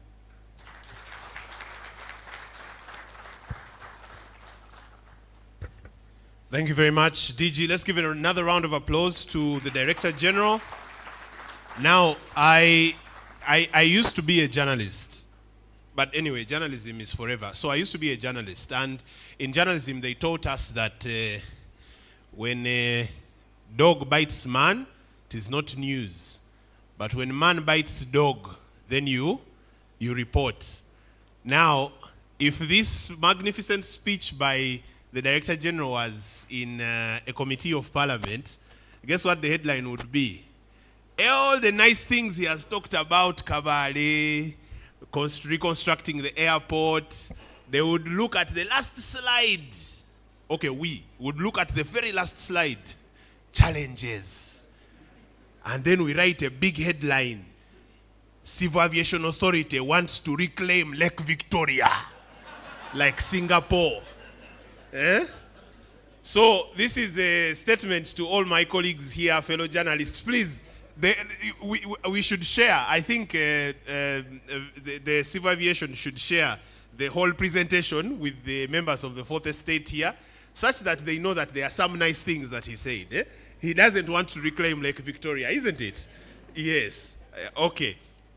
So because of that, we have developed a culture. Because what we report about in the news is what you people talk about in your family groups on WhatsApp. So we've developed a culture where we are thankless as a society. So we rarely thank people that do things for us, and we take things for granted. Ugandans love Twitter, or X as we call it nowadays. And every time someone is tweeting at General Katumba Wamala, me, I have hit a pothole. At General Katumba Wamala, me at the airport. People they did not serve me in 25 seconds. I wanted to get out of this queue. Why are the queues very long? But the man has told us the services are increasing, more Ugandans are flying, so the queues will be longer. So because of that, there's something that I always do at events that I host, and I'm going to do it right now. It's going to take just a few seconds. I've seen some officers in uniform. I think that's the Air Force. Please stand up. Our officers from the Uganda Air Force, please stand up. And we're going to thank them with a round of applause. Stand at us for 3 seconds. And if you're near them, go and hug them, shake their hand, tell them thank you for your service. Please, people near those officers, shake their hands and tell them thank you for your service. We also have officers, I think, from Internal Affairs, the guys that don't let terrorists enter our country. Please stand up. We rarely thank those guys. If you're near them, shake their hands, tell them thank you for your service. Yes. Most times we look at them with very angry faces. Why are you asking for my passport? I'm a Ugandan. Stamp it, I go. Now, if there are also members of the Uganda Police Force here, if you're not in uniform, stand up so we thank you. Also members of the Uganda People's Defense Forces. There is a war going on in the forests of eastern DRC, and we are here enjoying brunch. Because of the Uganda People's Defense Forces, we never hear about those things. The only time I think the last time I heard of the Air Force was when they went and bombed ADF in the forests of DRC. And you know, the best security is the one you never hear about. The DG has been telling us things, and I was thinking, so every time I get on a plane, these people are there, engineers, mania what? So there are so many things that go into that. And one of the things that goes into it is when we have people who have money and they go and start airlines. And I have some rich friends, DG, who can really invest and start airlines. One of them is right here. And she's my co-captain. Let's all welcome Mildred to ISE, please.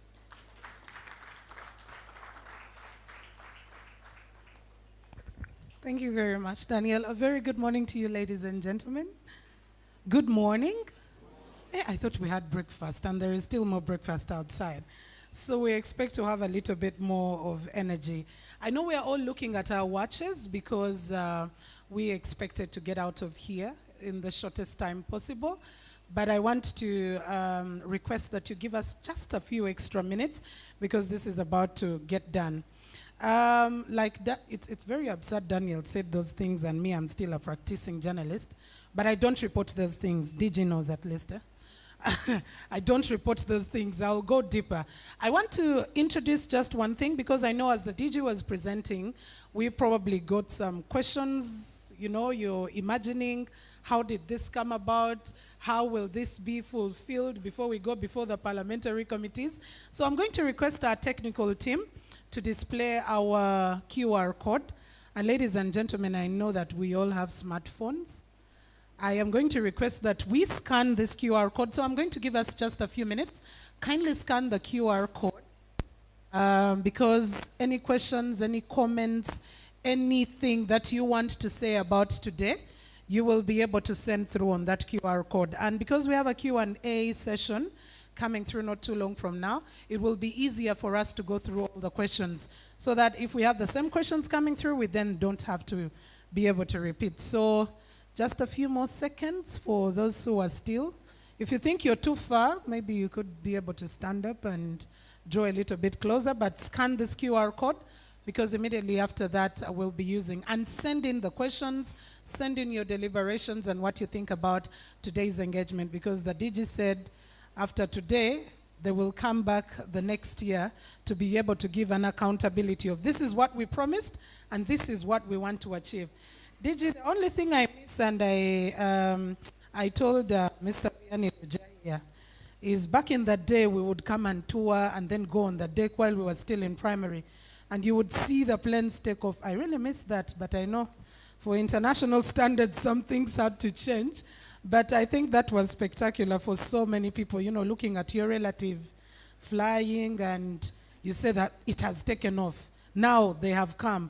But now you just have to wait from outside until they come out and you know they are safe or something like that. But thank you so much for all the changes and for all the achievements that have been taken through. Daniel, we will report the achievements. And did you kindly allow me invite you back to please take the honors to invite our board chair to be able to speak to us, who then later on will be able to invite our guest of honor. And like I said, we won't take very, very long. So ladies and gentlemen, let's get the Director General back to invite our board chair to speak to us.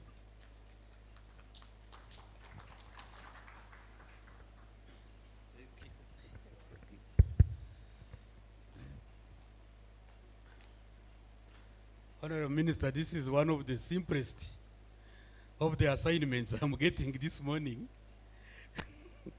Because as I kept saying, this UCAA has a board of directors. In fact, he probably is the one going to introduce them.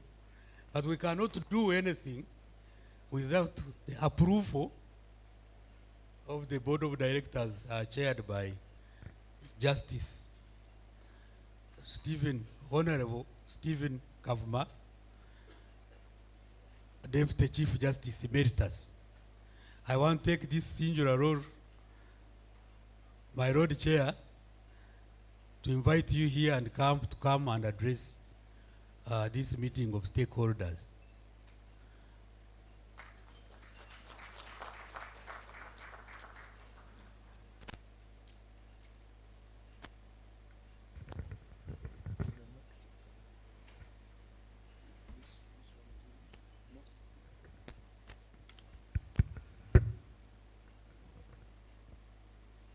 Good morning, ladies and gentlemen. Good morning. Yeah. Well, it is not very easy, nor is it advisable to talk so much after a very elaborate report has been given very impressively by a chief technocrat of an organization like the Civil Aviation Authority. I will therefore be very brief in the interest of time and not to dilute the very well presented report by the DG. Honorable Minister of Works and Minister of Works and Transport, honorable members of Parliament, colleague members of the board, the protocol is very long. So what I will do, I will adopt the protocol as laid out by the DG, and that will be the end of that item. But before I move on, let me take a minute or two to introduce the colleague members of the board of directors who are here. And I can assure you we have a quorum. You don't have to ask about matters of whether we have quorum to carry on our business. I can see Director Bulindi here. Just wave to the people. There is Director Ethel Kamba. There is Director Rubowa, Honorable Rubowa. There is Director Chigundu. Oh, there are others there who form the quorum, as I said, but those you will see later. And of course, DG is an ex-officio director. And I have the honor and pleasure of chairing them as the chairperson of the board of directors. Honorable Minister and our guest of honor, it is with a great pleasure that I warmly welcome you all to this stakeholders engagement breakfast, which has now become an annual event of the aviation industry and our calendar. I commend all of you, valued stakeholders, who have spared time off your busy schedules to join us this morning to get updates on the developments registered in the aviation industry in the course of 2024, as you have heard from the DG. We at UCAA are very cognizant of the importance of stakeholder engagements of this nature, which ultimately enhance this microphone. I will send it to jail if it continues misbehaving. It forgets I am a judge. and I can make orders. Yeah. Yeah, I think the summons have been answered, have they? The summons have not been answered. Somebody will follow the microphone into prison. Of course, this kind of engagement is with the full backing and commendation from ICAO, which is the international organization in charge of civil aviation. And we are glad that we are having it today. It would have been hard earlier, but due to unavoidable circumstances, it had to be rescheduled. But all the same, better late than never.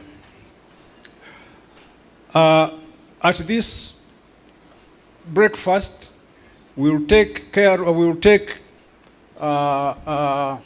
note of what has happened as we have been operating in the year that we have just seen off, and we will also be looking at what we intend to do. Definitely, there have been challenges as we progressed through 2024, and definitely there will be challenges as we progress into 2025. But we are hopeful, and we are very, very seriously contemplating that 2025 will be a better year in rendering services to the communities we serve, not only nationally, regionally, continentally, but also globally. Mr. Minister and guest of honor, when I was growing up, my mother, who went to heaven, thank God she didn't go to hell, told me a few things. One of them was that where there is a big drum, a smaller one does not what? Oh, you didn't share the message from my mother. Okay, where there is a big drum, the small ones don't sound very high, very big. Eh? I therefore know there is a big drum around here, and I will not hesitate now to take this singular honor and opportunity to invite the Honorable Minister of Works and Transport to come and address us. I want to thank you for your kind attention, and I wish you a very, very prosperous 2025, and may God bless you all. Honorable Minister, sir.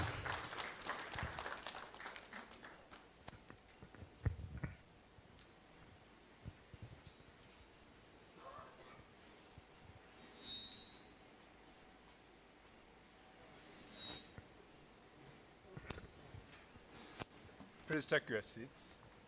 Is this recording?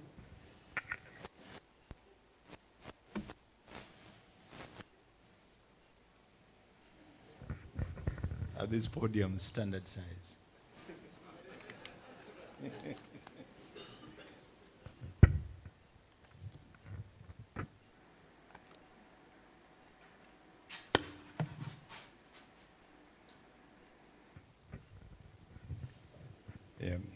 The honorable members of parliament present, the chairman and members of the board of directors of CAA, the director general, CAA, and all the former director generals and your team, distinguished ladies and gentlemen, and all people in the room, good morning. Let me also take this opportunity to congratulate you for going through 2024 and wishing you a very happy 2025. It's never too late to wish each other a good year. Please turn to your neighbor and wish him a good. If he refuses, change position.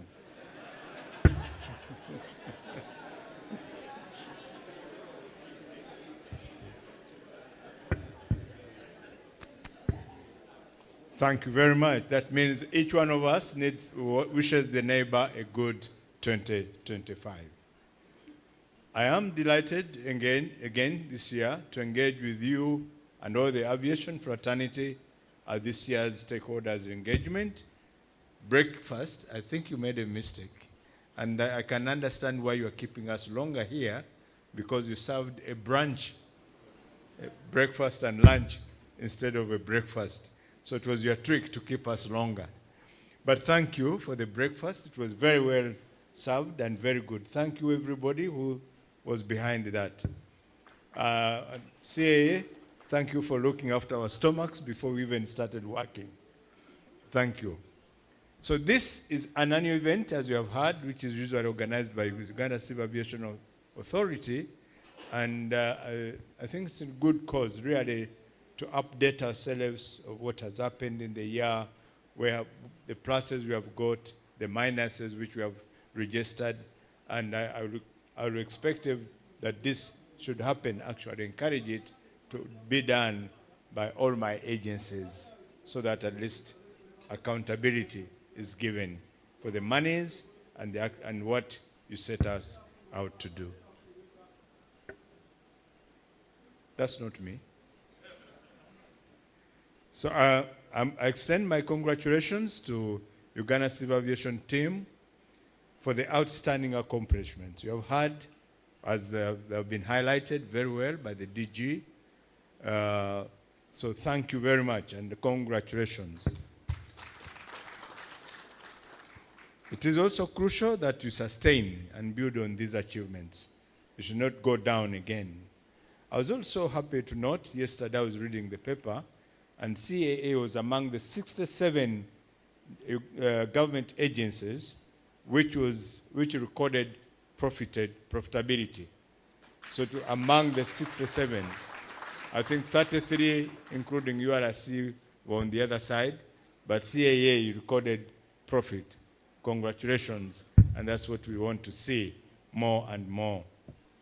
In a special way, I would like to take this opportunity to again congratulate the entire aviation industry in Uganda for the 81.6% score. 81.6%, that was, is it A, is it B plus? It's A. I thought it was a B plus. It's an A. So by all standards, the score is an outstanding performance in the Universal Security Audit Program. So this was very good, and as we have heard the DG say, I think it was one of the few times we've been able to score this. This reinforces the international community's confidence in our aviation security systems. The USAP CMA results provide a strong foundation for international airlines operating in and out of Entebbe International Airport. And I think you have seen the number of airlines now which are operating flights here. Recently, I saw, I think, one time we were in a certain environment and somebody said, we can't get these big aircrafts in Entebbe because we don't have the bridge which goes up to the second, but I think that's not true. I stand to be corrected because I saw one of those making a maiden flight into Entebbe. So I think we are able, and that means that many, many more airlines are getting more confident to operate in and out of Entebbe International Airport. And of course that means a lot of things. It means more money, it means more passengers, it means that our skies and the airport is now more highly recognized, and so people are getting confidence to come in and out of here. Failing such an international audit would have had a significant repercussions for the country's security and reputation. But thank God, we performed very well. The fact that Uganda did not register a significant security or safety concern in the two back-to-back international safety and security audits is a truly commendable and worth celebrating. So please, let's give a round of applause for all civil aviation and all those people whom the DG talked about, who burnt the candle and who worked overnight to ensure that these audits were done. I know that some of us were very pushy, and some of you were always giving you calls here and there and this, but it was for good cause, and I think now we can celebrate, much as we had a very hectic week and back to back. Following the excellent performance in the security audit, UCA and all aviation industry stakeholders in Uganda must not rest on their laurels, but strive even harder to ensure consistent excellence in facilitating seamless travel through Entebbe International Airport and also improving the traveler's comfort and experience. While safety and security are key in the aviation industry, smooth facilitation of passengers is also paramount and naturally expected. So the issues, somebody was talking about, where was it you who was saying that they only talk about the $10 somebody has taken from him? Those kind of experiences are not good for an airport, and I think we are out of the bushes, out of the forests when we had those kind of situations. I think we have greatly improved, not only in the terms of infrastructure, but also in the way we handle passengers in and out of Entebbe. And so I would like to appeal to all those, the immigration officers, the security officers, and all those people who deal with passengers, please ensure that you maximize passenger comfort as they get through the airport.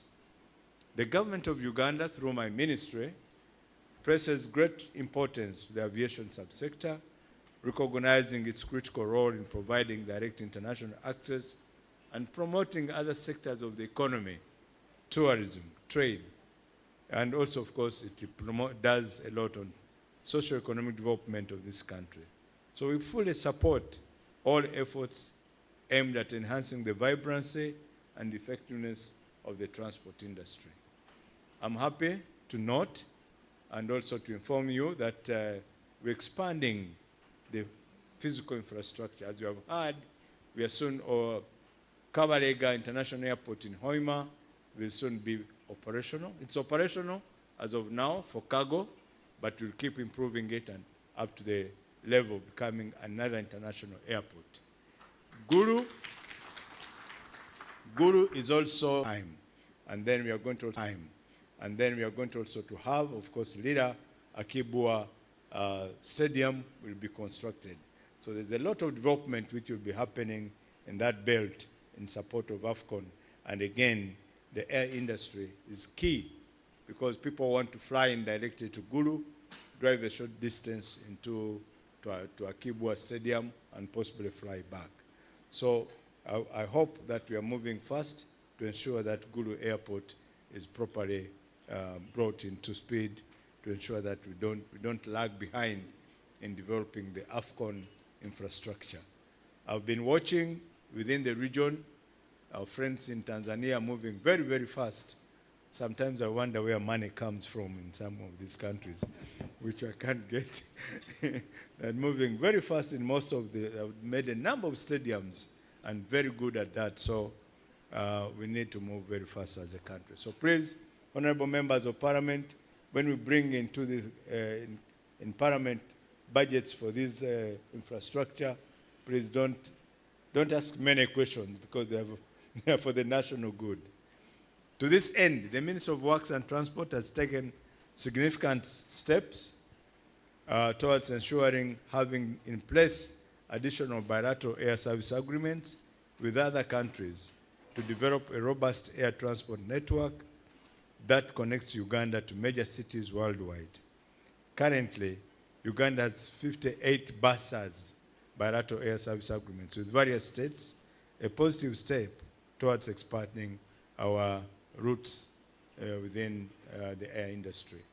I know the question which is on many Ugandans' lips, when are we getting into London?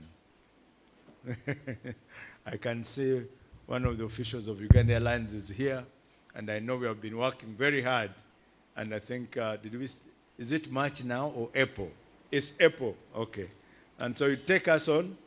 Please, we are going to ensure that by April we have direct flight into London from Entebbe Airport.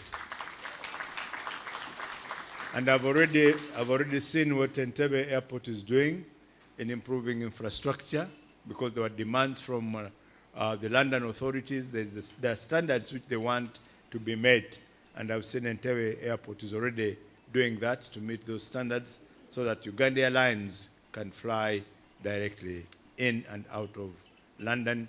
I don't know whether it's Gatwick or Heathrow. It's Gatwick. Okay.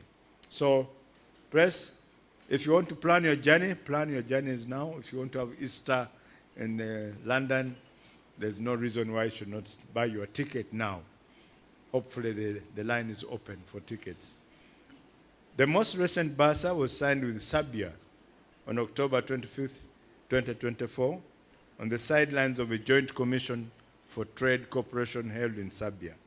Earlier on, Uganda signed another BASA with Oman and held discussions with Latvia at the ICAO Air Service Negotiation event in Malaysia. So these BASAs are important for the aviation industry because they enhance connectivity, pave way for the commencement of flights between states, and provide mechanisms for air transport regulation. Uganda aviation industry is now preparing to host the 48th East African Community Consultative Facilitation Meeting on air transport from 26 February to 28th, 2025. This is a regional engagement which is hosted rotationally by states within East Africa. So I urge everyone to play his part in the engagement to ensure the smooth and seamless facilitation of delegates attending the meeting and to share knowledge in the overcome the related challenges. The EDG talked about the challenges. I see the challenges, bullets are reducing every year, which is good. DG, that was good, that the challenges bullets are now 3. Last year, I think there were 5. So I hope that the next year there will be 2. And we shall continue addressing those challenges. But also, challenges are good. If there are no challenges, life becomes boring because then you don't think. So we shall try to address, especially the last bullet about the debts owed by different government departments to CAA, because that impacts negatively on your operations. So we'll try as a ministry to join you in looking. I can see Engineer Soma and one of the officials of Uganda Airlines here exchanging very good presentaries. That means from here the check will be signed, I think. Once again, I express my gratitude to all the industry. Or you are not yet sure when you are opening the new terminal. Yes, because if it was clear, then we could possibly give an open invitation to all members who are attending the stakeholders meeting to come and see how the physical developments have improved the airport. So maybe at some stage, you tell us when the new terminal will be opened. Thank you very much. I want to thank everybody who has turned up, and I want to wish you very good deliberations. Thank you.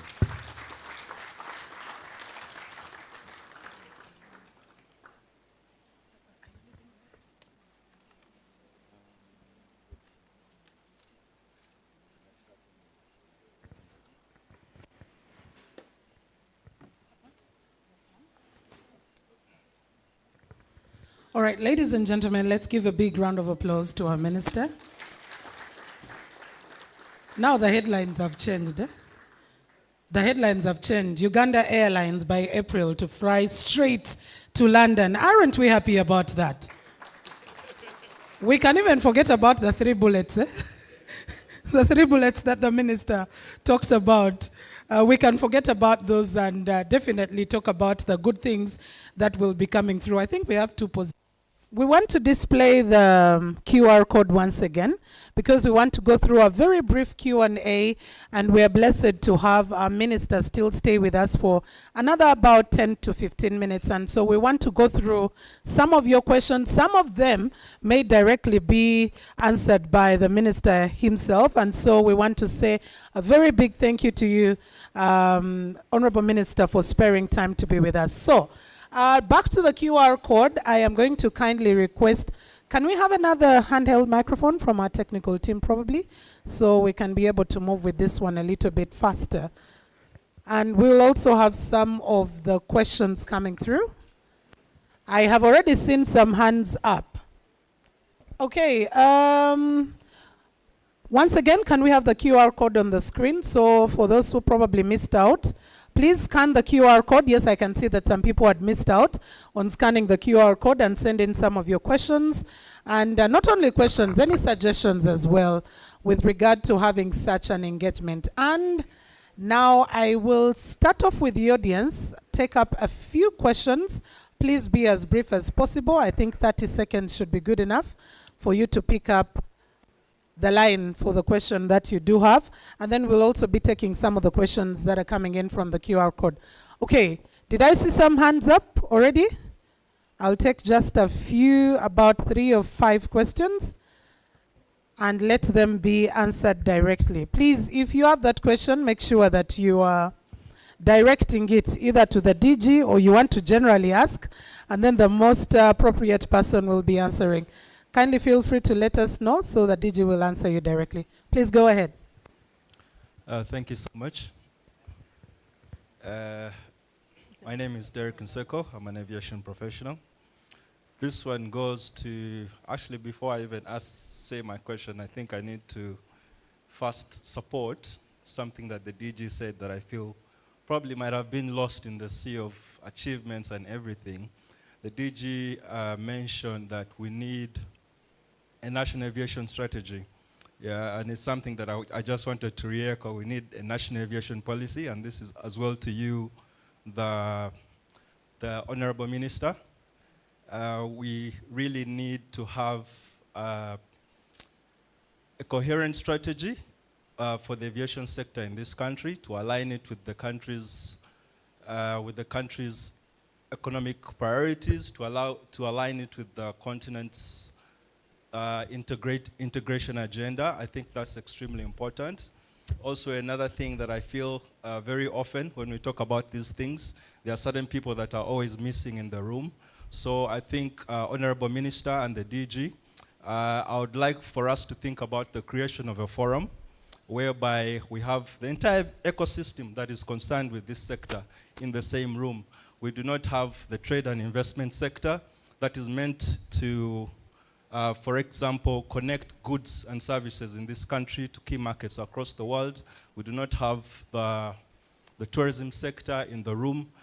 We do not have financiers. You know, we need everyone that is concerned with this industry to be here so that we can work together towards the improvement of this sector.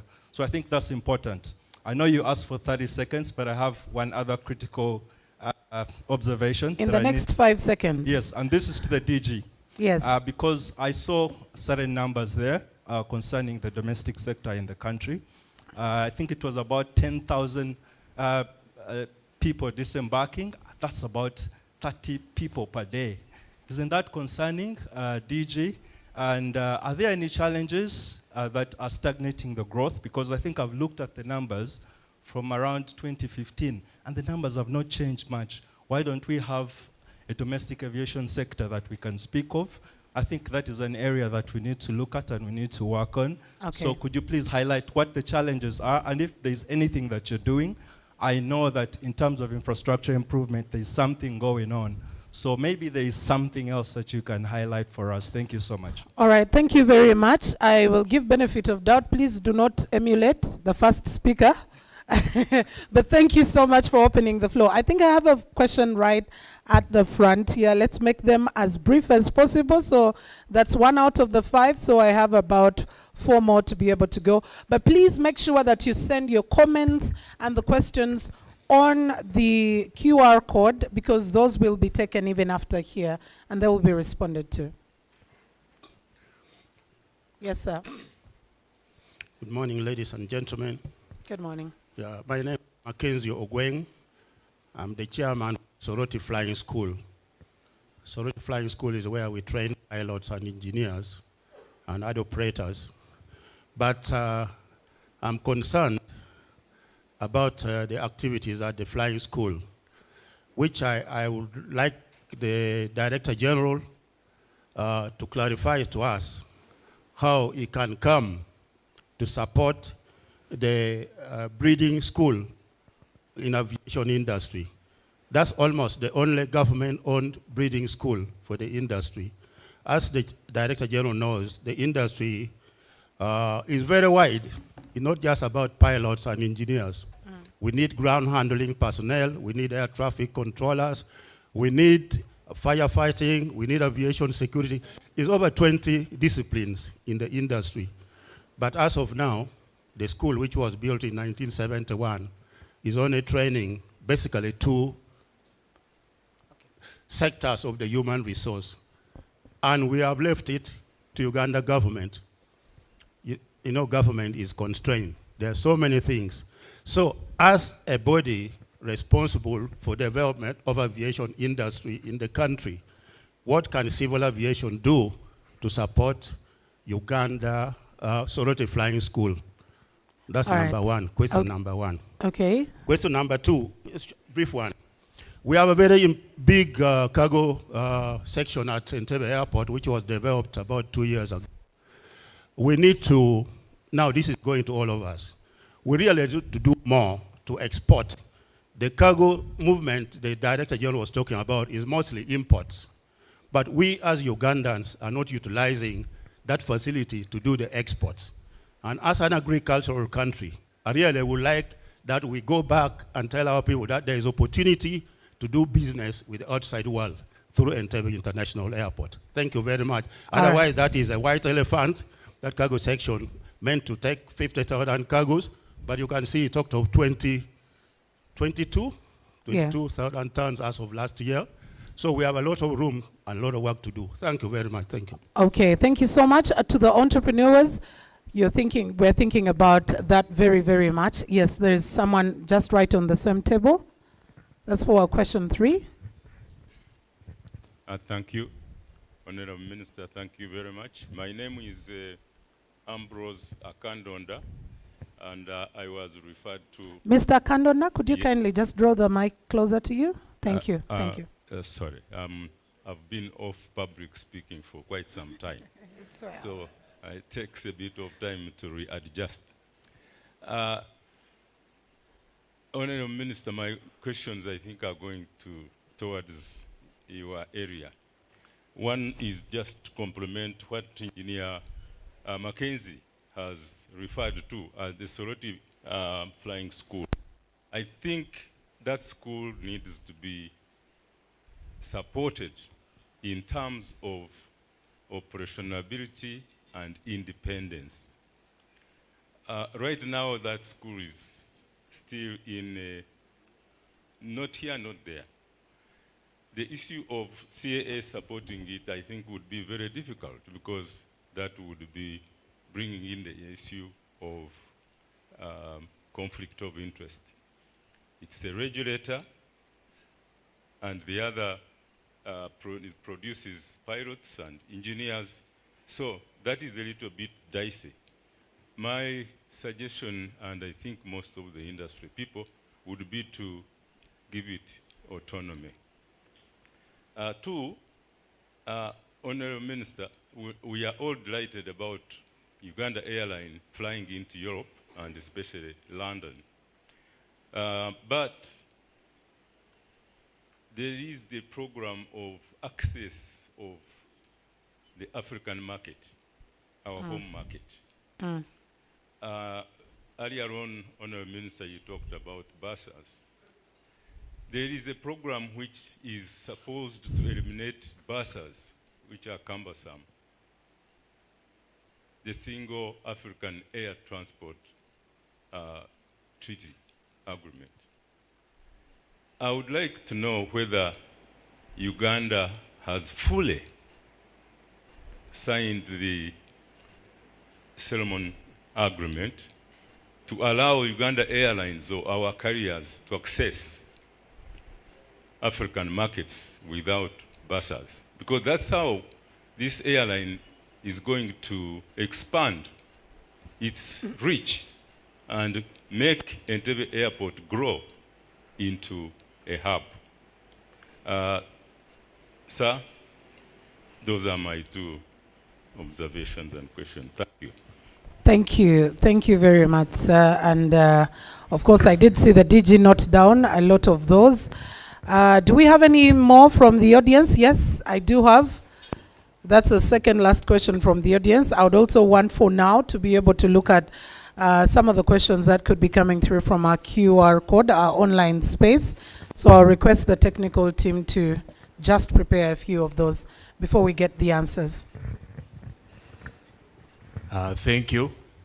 I am Captain Aziz Sentamu, the President of the Pilots Association. And first of all, let me thank the Minister and Director General for the works at Entebbe Airport, of course, together with the UPDF. Finally, we have an airport we can call beautiful. Yeah, some of us were frustrated with that image for a long time. My question goes out to the Minister and the Director General. What are you doing to see to it that we acquire the land around the airport to avoid high compensation costs? Because people seem to be carrying out development. And we know once Ugandans hear that there is an expansion plan for the airport, you risk having high compensation costs. Yeah. Number two, there is a perception in the industry that you're ring fencing the airline platform for Uganda Airlines. Why do I say this? We have many local investors who are so interested in competing with the airline, but they are increasingly being frustrated. We have Entebbe Airways, which has been trying to be certified for some good time. I'm talking as a professional. When new companies come into the industry, these are more jobs for our locals. Now, when there is that thinking that priority and waivers are only being accorded to the national airline, it's frustrating, and we shall have many people shying away from investing in this industry. And we all know, we've seen the social media posts about the performance of our airline industry. They are frustrating.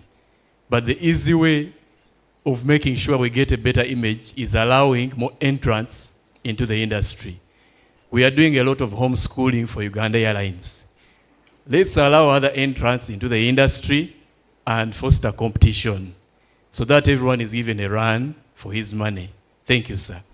All right, thank you so much. That will be responded to. Just one more. Do we have any more burning question coming through? I'm requesting the technical team as well to kindly give me some feedback. Oh, there is one more question at the end. Yeah, right at the back. As I request the technical team to kindly give me some of the questions that could be coming through from online. But looking at some of the keywords coming through, they all seem very positive and congratulatory. So Uganda Civil Aviation Authority, thank you so much for the work so far done in the last year. Okay, yes, sir. Yes, morning, everyone. Good morning. Yes, my name is Edgar Monjere. I'm the Quality Manager, AirServ Limited. I would like to thank the UCAA once again for a good year and the aviation fraternity as a whole.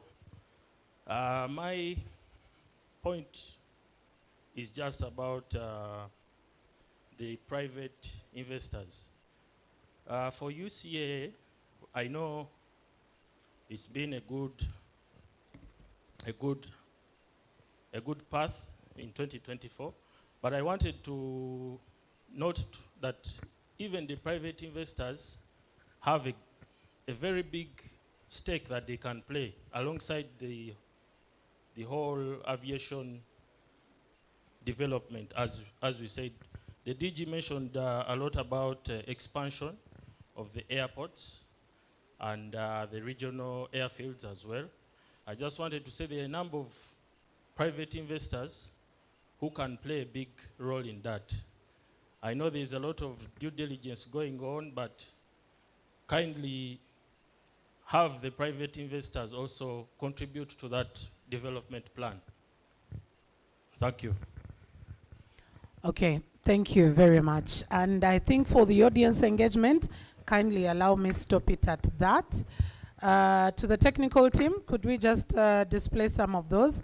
And as we do, I'm going to kindly request to have the DG, our minister, and also board chair to just step forward we'll get those questions answered right from the high table here. I don't know if we would call it high table, high podium, or whatever we would like to call it. So I'm kindly requesting, as we get the questions coming in from online, you kindly make your way and we'll be having those questions answered from right here. So DG, Honorable Minister, and to our board chair, it will be great to also have that picture, because immediately after we'll have a few more joining you right there to have that group picture fully taken. Okay, looking at the keywords, actually, we seem not to have a lot. The conversation is, Daniel, the conversation is positive, so things have changed, right? Yeah, I think after my speech to the journalists in the room, they decided to be very positive today, for today. But it's not only journalists who are on the QR code, Daniel. Huh? Okay, even the rest of the public. Thank you very much for being positive today. And we shall look out for the headlines that will come from this one. Why are you gagging us? Huh? You know, actually research has shown that the public also wants good news every once in a while. True. Yeah, every once in a while. I have a number of friends who have said they stopped watching news because everything is negative. Everything is like the country is coming to an end, and I totally agree that we need some positivity. So to our technical team, we only have feedback. We don't have questions coming through online. Maybe as we do, finally, let's start off with the DG, and in that order, we'll go to the minister, and if any responses coming in from the board chair and some of the board members. DG, quite some questions that did come through. Let's have you respond to some of those.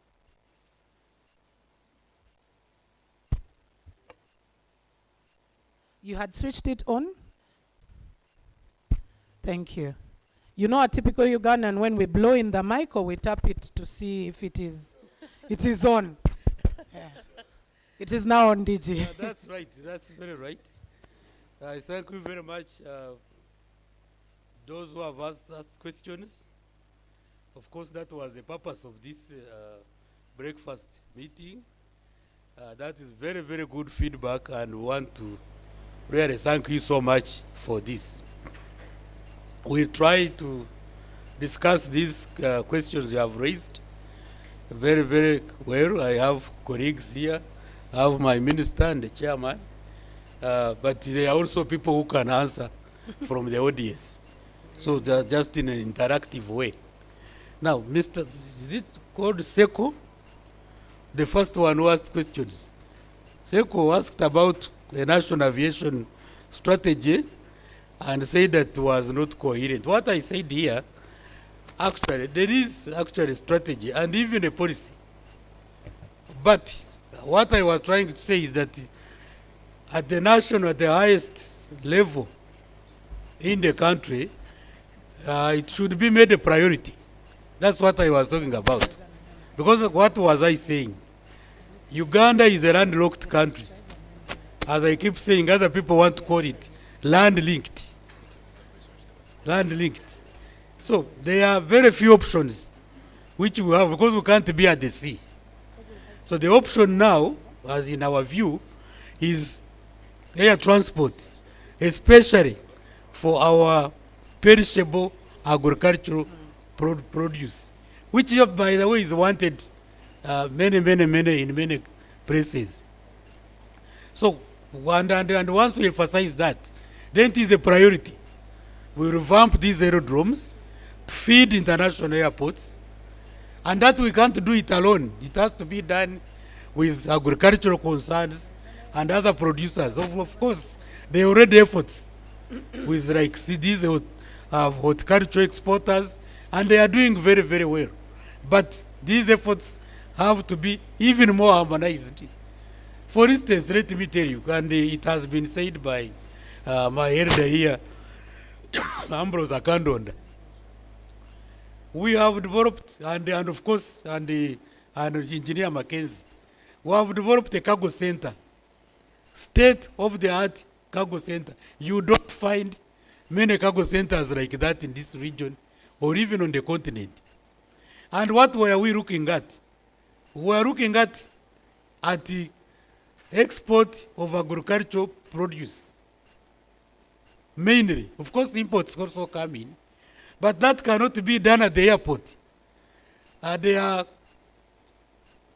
We must learn how to produce for export. For instance, agriculture for export. Let me take one example like this pineapple you see. Very sweet, very good, liked by other people. But the production of it, the way it is grown, the way they are packed, eventually rather harvested, packed and sent to the market, it must conform to the needs of the market. And that is not yet streamlined. Therefore, the cargo center may look like it is not we are not using it for more exports just because products, our agricultural products, are not oriented towards a specific market. That's what we mean. So, once we make this the highest priority, we revamp airports, we revamp passenger areas, we revamp cargo areas, we make sure that other connected establishments are also making effort to work towards that objective. Like tourism, airports wherever they are boosted by the tourism. And you are right when you say that. So there is already a value chain system that we need to energize. And from here, let's touch base and talk about it and look at it in a manner that is along the lines you are suggesting, so that we are able really to create that forum that will reinforce the value chain along the way. Maybe I want to give the second question, which you asked about the ecosystem. Yes. To Olive here, who can help me on your second question. Okay, thank you very much for that question. And I think the DG has hinted a lot on what we need to do. But I think one of the things that we appreciate from you is having a stakeholder base. We have already advanced on that. We've had the stakeholder mapping. Right now we know the different stakeholders that play a big role in this industry. If you look at the global trends, I think 58% of travelers or tourists travel by air. So for us to be able to increase the numbers to the levels that they must be, we must look at all the enablers. Who are the enablers that can push or drive traffic into Entebbe Airport? So we'll be in position after this workshop. We are going to engage you to be able to form a bigger stakeholder engagement in order to do the ecosystem. Right now, I can also refer to you that we have already lined up about 10. We have the Uganda Tourism Board, Uganda Investment Authority, Uganda Manufacturers Association, Private Sector Foundation, Uganda Chamber of Commerce, the Tours and Travel Agents, the Hotel Owners Associations. So all we need to do in order to have this entire ecosystem driving in the same direction is for us to unpack the strategic plan and the strategic direction so that we are able to get inputs from all of you. So I want to commit on behalf of CAA, as DG has said, that this is a good feedback to us and we are going to run with it. So next year, when we sit in the same place, we should be able to unpack to you what we have done, how far we've progressed, and then still get input from you. Thank you very much. Thank you very much, Olive. The third one was about the growth of the domestic flights. This is always a challenge. I should tell you, ladies and gentlemen, and now the Honorable Minister is here. At one point I was telling you that once you improve the roads, then you get less and less domestic flights.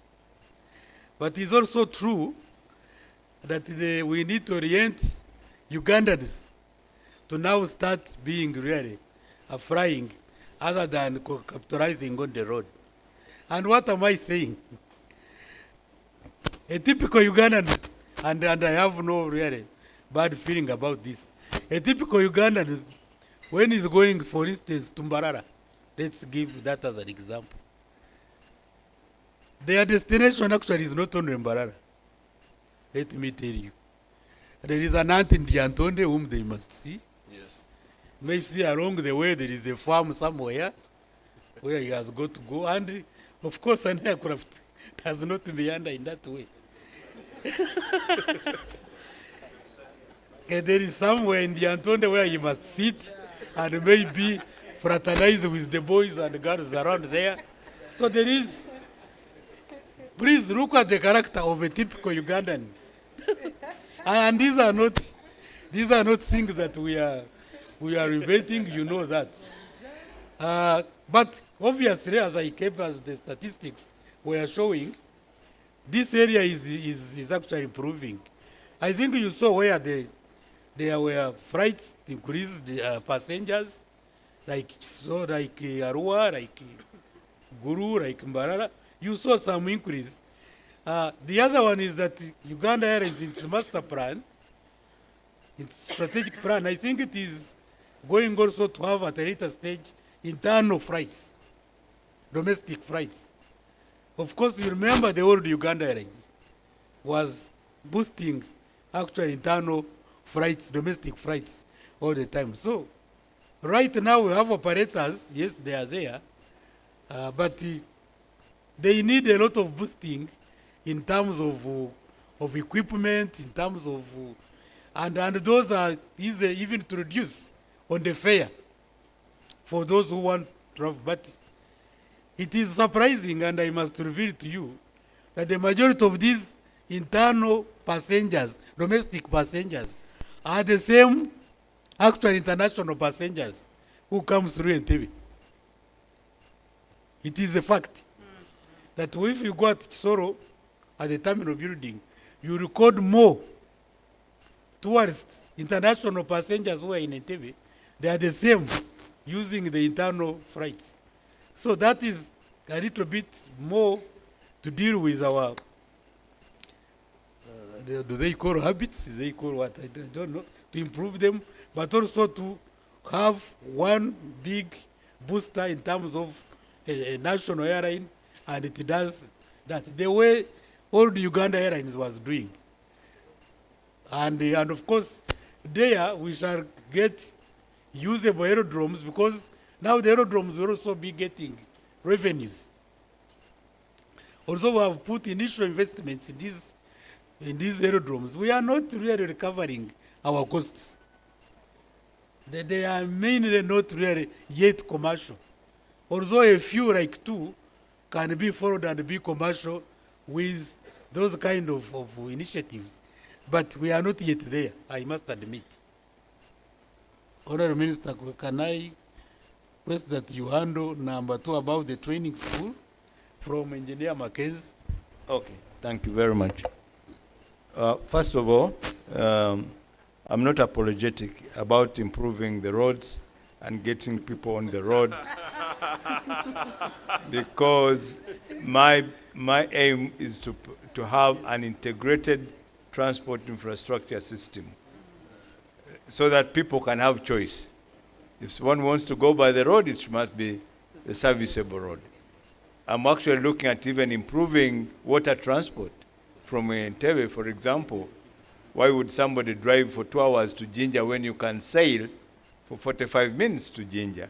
So all this will definitely happen. So we shall improve as many systems as possible for people to have choice of use and travel. Now, on the issue of Soroti, the long and short of this is that Soroti Aviation Academy originally was an East African facility. So when the East African community broke up, the one of 1977, I don't know how many, some of you are not yet born, we had an East African community where we were sharing all these facilities. But for reasons which I cannot go into, the community broke up, and I think Mackenzie knows very well what caused the breaking down of those. And when that happened, other countries decided to go it alone, establish their own training centers.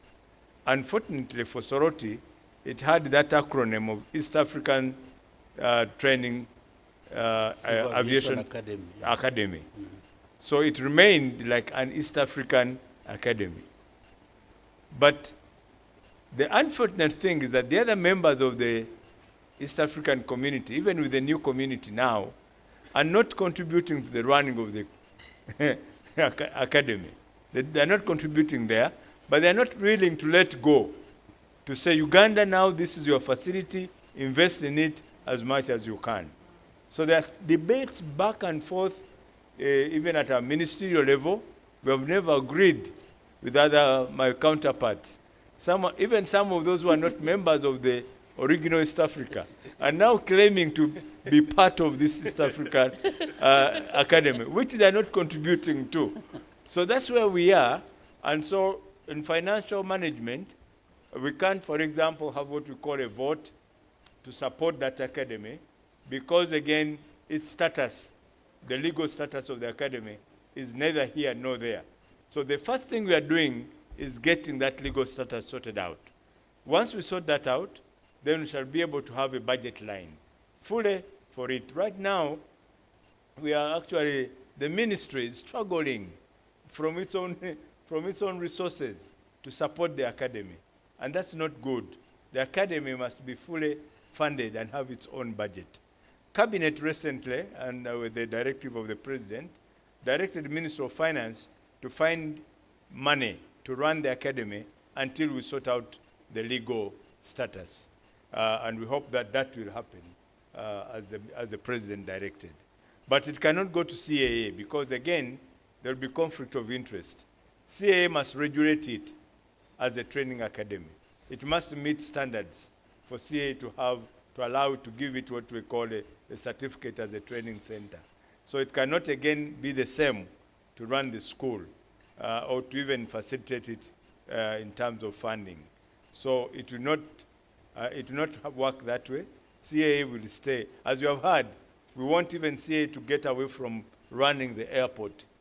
That should not be their responsibility. They are regulators. They should just concentrate on that. We tried that earlier about separating the airport from CAA, and then people are arguing, but you have only one car airport. How can you separate these functions? Now we have more. We have Entebbe, we are going to have Kabale, you have heard we are going to have Sharjah, we are going to have Guru. So there will be reason really why airport management should be separated from the regulator. And I think you are not going to hold on to this baby. You have held on for him long enough, and I think now the baby can go on his own. So about the civil aviation, the Soroti Academy, we really want it to run, but it's that legal, framework which we must work out and be able to sort out. Once we do that, then it will be good to go.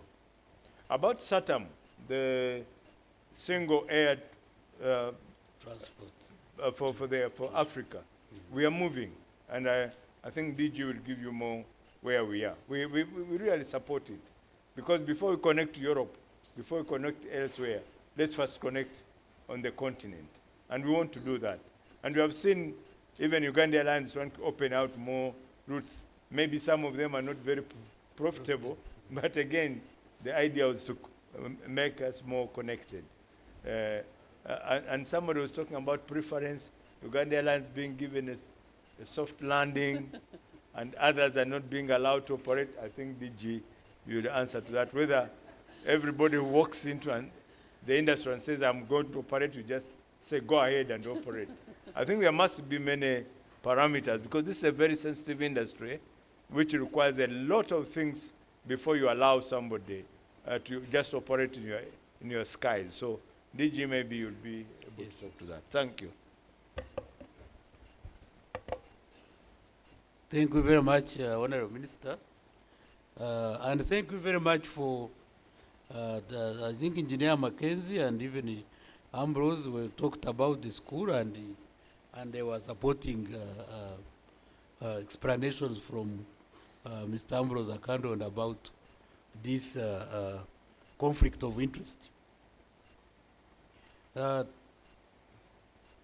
was I think Ambrose Akando that also asked about yes, Saturn, but also yes, they said what much as we are excited to go to Europe, to London specifically, there is this, of course, initiative to fly within Africa and to remove the buses. Buses are bilateral air service agreements that sometimes put conditions along the way. And this initiative, first, what is called the Yamoussoukro decision, how it started, and then eventually the SATM. This actually tries to liberalize air transport on the continent, and the continent is very strong on this. And us being part of the continent, early alone, we were very skeptical, and you know what I am talking about, Ambrose. We were very skeptical because we had no airline. No, there was that threat of making almost every airport like a domestic airport, and you know what that comes with, that certain charges and other things will not be applicable. But now we have an airline, although in its nascent stage, infant stage, we can go to the continent and say we are also here today, other than that time. And so, as you know, these initiatives work with sovereign states. And sovereign states are not pushed beyond what they can actually do. So we had to develop here a national policy, aviation policy, which I think we are now done with, and then go start the process. And now in earnest, as the minister has said, we can go on the table and say we are also here. But what is surprising, and I should tell you because I am in this, even those you here have signed. This one I'm just going to tell you. They have not made any practical moves. Maybe Ambrose, you follow and see. If those you here have signed to this system, they have not actually done anything practical. So we are actually together. Where we are together. So we are moving, we shall move with everybody, and that liberalized air transport, we shall be part of it, as you had heard from the minister. But it's a continental initiative that entails us to work together, and we'll be there together. Yes. Okay, I just wanted to make a rider on Mackenzie's call about exports. It's true, I think we are underutilizing the facility at Entebbe. And I just want this to be communicated because that facility meets international standards and was certified by EU. So if anybody is exporting your products to EU through Entebbe, that facility is there good for you. But as you have heard, it's so big, it's there, but we're not maximizing it. So Ugandans, that's our challenge, which we should meet the tab. So now there is no reason why Minister of Agriculture or exporters of fresh foods and flowers should claim that they don't have a facility through which they can export their cargo, which meet international standards. So this is the truth. It's there, and it must be explored. But also going about the SATM thing, you know we signed so many things. For example, in East Africa, you know that we signed for free trade between the countries. But you also know that we are still suffering from non-tariff barriers. When we try to export milk to Kenya, when we try to take the eggs, they are poured down. So, but we signed as East Africa that there should be free trade amongst ourselves. So it's the same thing with SATM. We sign, but again, how many are practically exercising what's on paper? So there are still those issues which we need to overcome as a continent, which is not so in Europe. Because in Europe, I think, if you go to Europe, moving from Belgium to where it's free. even goods move freely. Here, again, you'll find somebody trying to put some blockages, either in way of protection or something like that. So even that, when somebody was saying we are not allowing everybody to come, we are protecting Uganda Airlines, yeah, I would say as a minister that I need to protect that baby. I can't just let that baby suffer. I have to protect that baby and walk him into maturity. So please understand where I come from. Because this is our baby. This is Uganda Airlines. It's our baby. It's our investment. It's a part of our infrastructure development, and we need to give it some level of protection without compromising what the regulator wants to achieve. Yeah.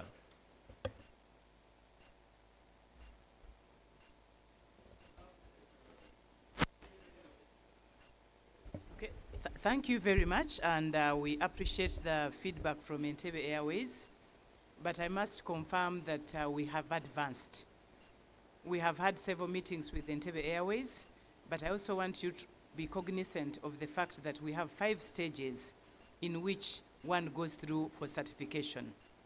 We moved from phase 1 to phase 2, and just before we went to phase 3, Entebbe Airways requested to go to phase 2 again, because you must comply with every single stage before you can reach stage 5 of certification.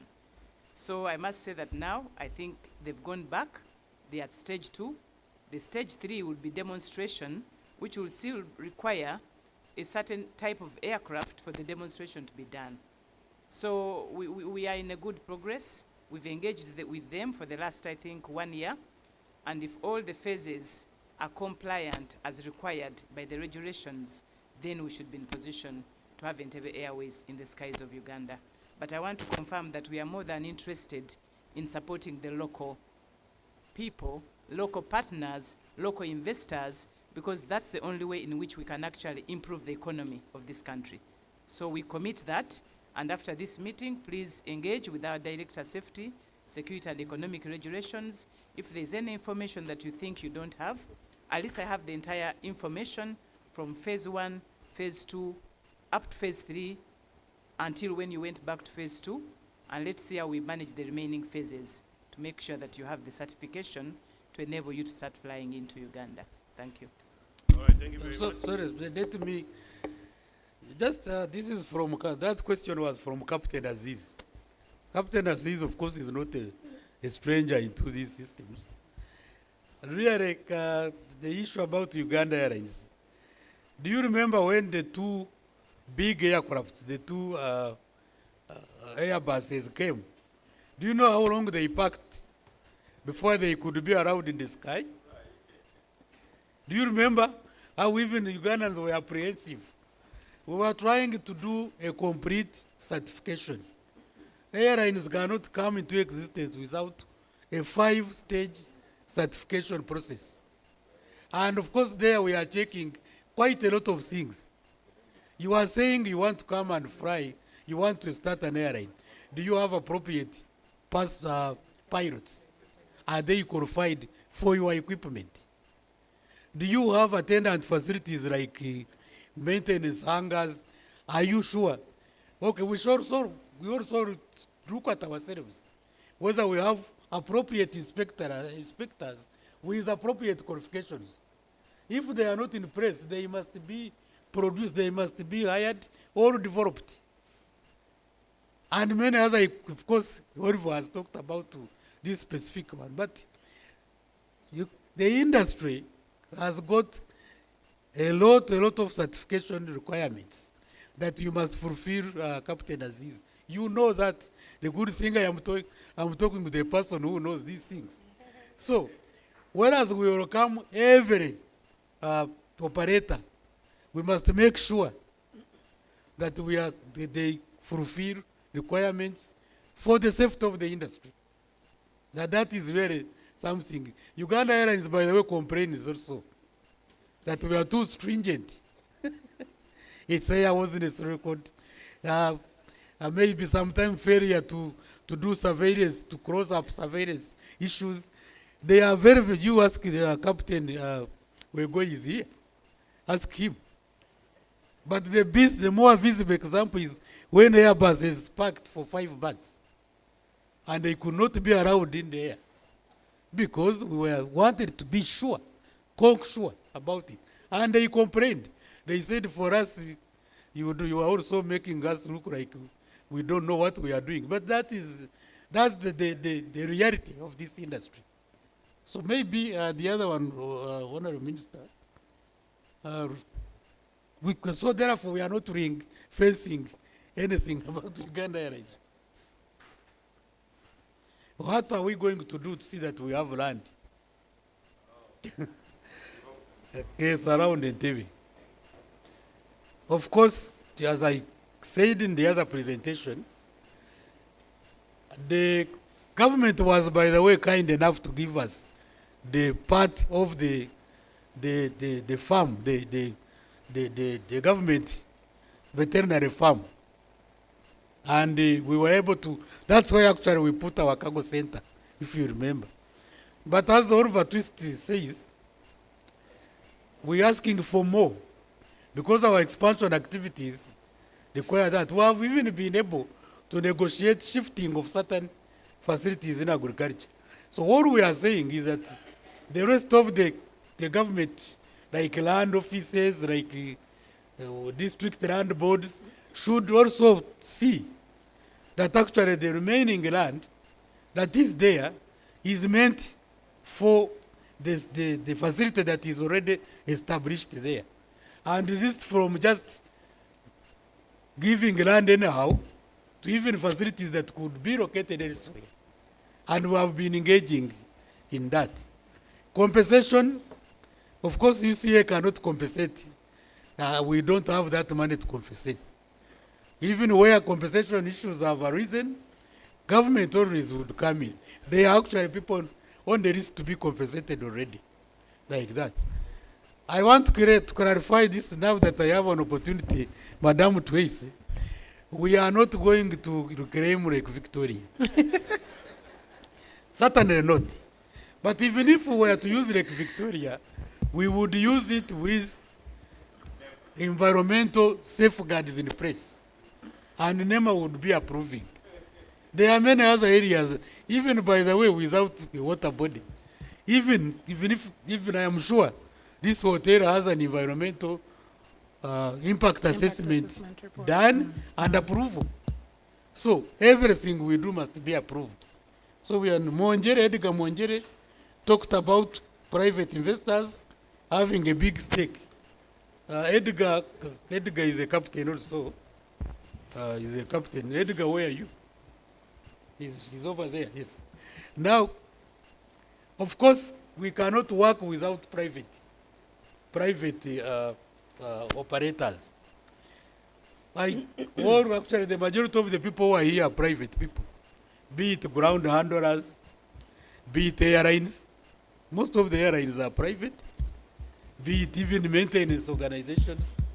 And we do a lot to concession them to come and be part and parcel. The people we are talking about, whom we are saying, may not necessarily be at our aviation facilities, are those whose activities are not related to aviation activities. And actually we will come, because much of Entebbe you see there, some of even the facilities are not necessarily UCA facilities.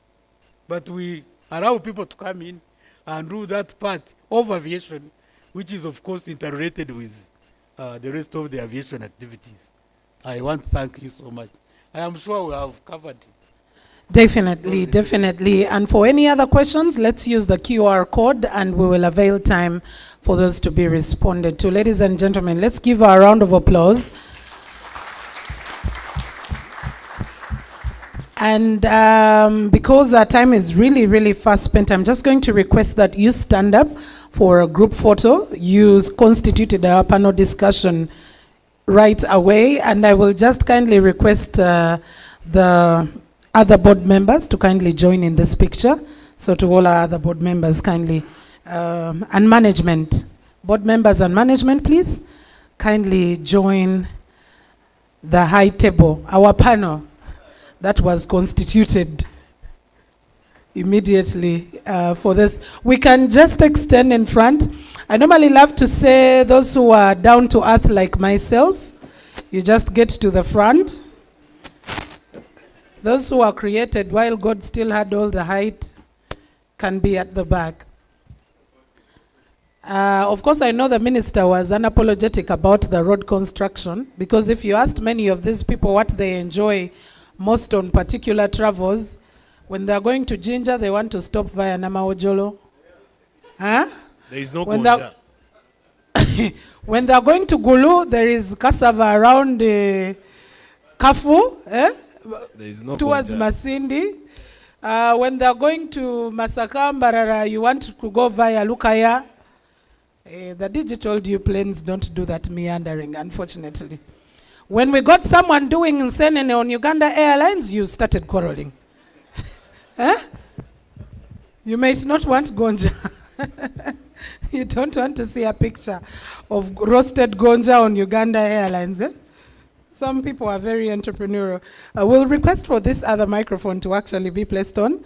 And our high table people, please do not leave. After this particular picture, I will ask that the rest leave. And we will also have part of our stakeholders. Of course, there are quite a number. I would like to particularly say thank you to the chairman of the air operators, who will also be joining in the next picture. Is that picture done? I will request the 4 others to stay and invite some of our other stakeholders to join. We have the ground handlers, we have some of our service providers, the banks are available. The Air Force, please, we would like to see those uniforms. And immigration, please come and join this particular picture that is coming up right now. And also some of our ground handlers who are available. Please come and join this picture. We don't have so many. The minister is actually leaving. Ministry of Defense, Ministry of Works, I can see Commissioner Katshabe is still seated. We will request that you come through as quick as possible. The trick is one, if you're down to earth, I didn't say short. I said if you're down to earth, if you're closer to the ground, you can take the front seat. Huh? I mean the front stand.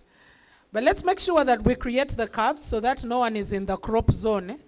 For us journalists, we will crop you out and you will say we don't like you. Eh? I wish we had more space in the front. We would be able to clear a little bit of space right there. I really want a group photo, and I'll make sure that we are able to get that one. I'll make sure. To our paparazzis, can we have some people standing at the front if we are getting our group photo?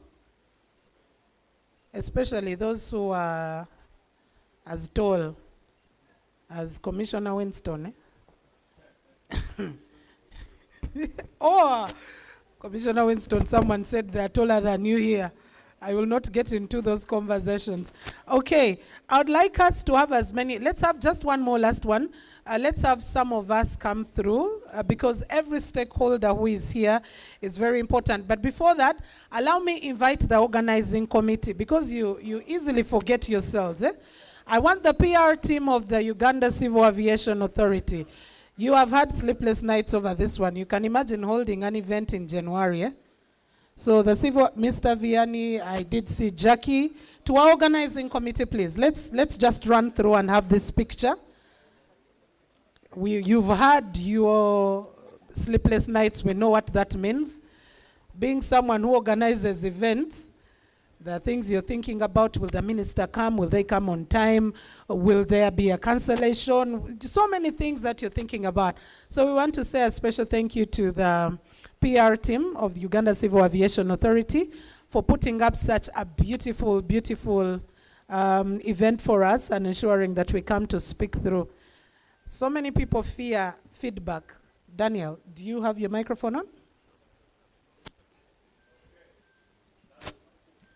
Okay, so can we just have a few more members of the audience join in? I know we might not have everyone, but some will stand at the front. So I will request everyone who is at the top to just push forward, a little bit forward, towards the edge, so that the others can also come and join right at the front. I'm kindly requesting some of us to just kindly come and join here so we have a group picture, because we might not have all the time to be able to go outside and take a group picture. So please feel free if you're not camera shy like myself. Someone is thinking, how can you be camera shy with the work you do? It is true. It is. Okay. Terms and conditions apply. MCs, let's go and take pictures with the minister.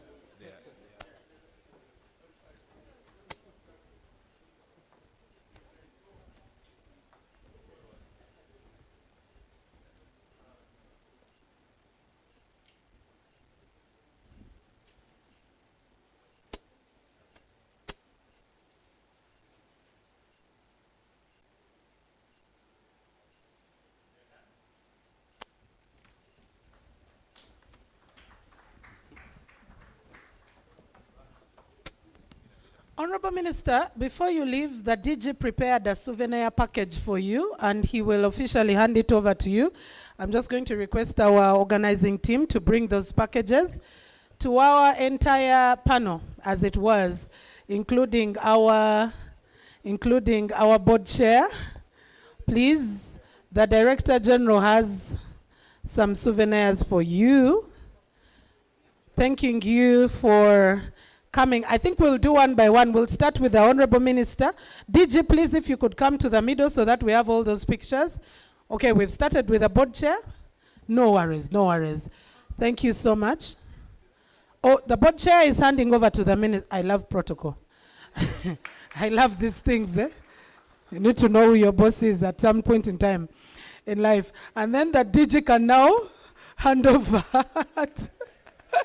to the board chair. Okay, I love that. Someone else is missing out earlier. We also have some for our, I know that our board members have already gotten.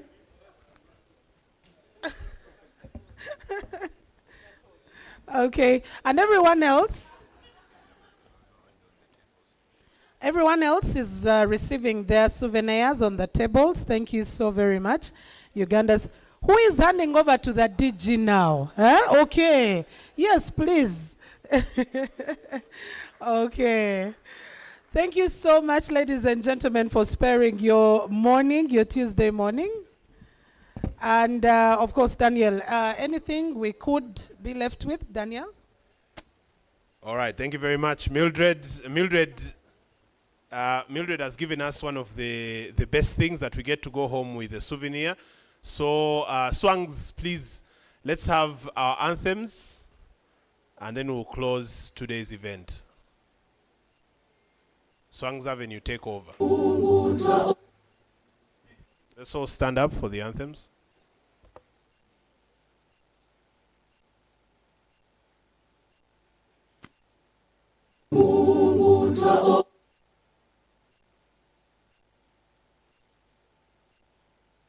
Mungu twaomba uilinde Jumuiya Afrika Mashariki, tuwezeshe kuishi kwa amani, tutimize na malengo yetu. Jumuiya yetu sote tuilinde, tuajibike, tuimarike. Umoja wetu ni nguzo yetu, idumu jumuiya yetu.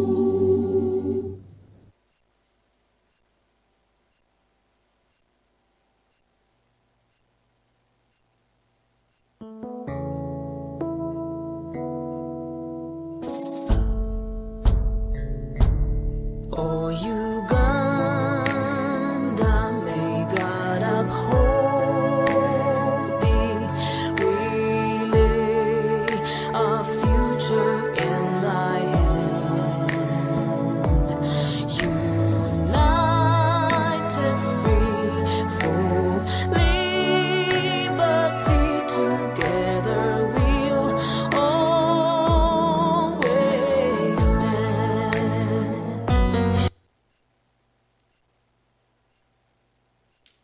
Thank you very much, ladies and gentlemen. I know that the media may want to hijack the minister a little bit, not hijack in the negative way, but maybe have one or two things they want to find out. So the media, you know, we're as quick as possible. We're like policemen or men in uniform. In case you need the minister, you can be able to find the minister right outside. And to everyone else of us, we want to say a special thank you for sparing time to be with us. Let's go and read the detailed report. There is a detailed report that will also be shared with us. Please make sure that you get to have that, and we get all the other details.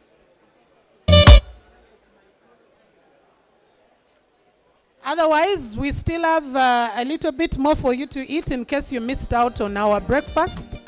Please feel free to indulge because this was meant for us.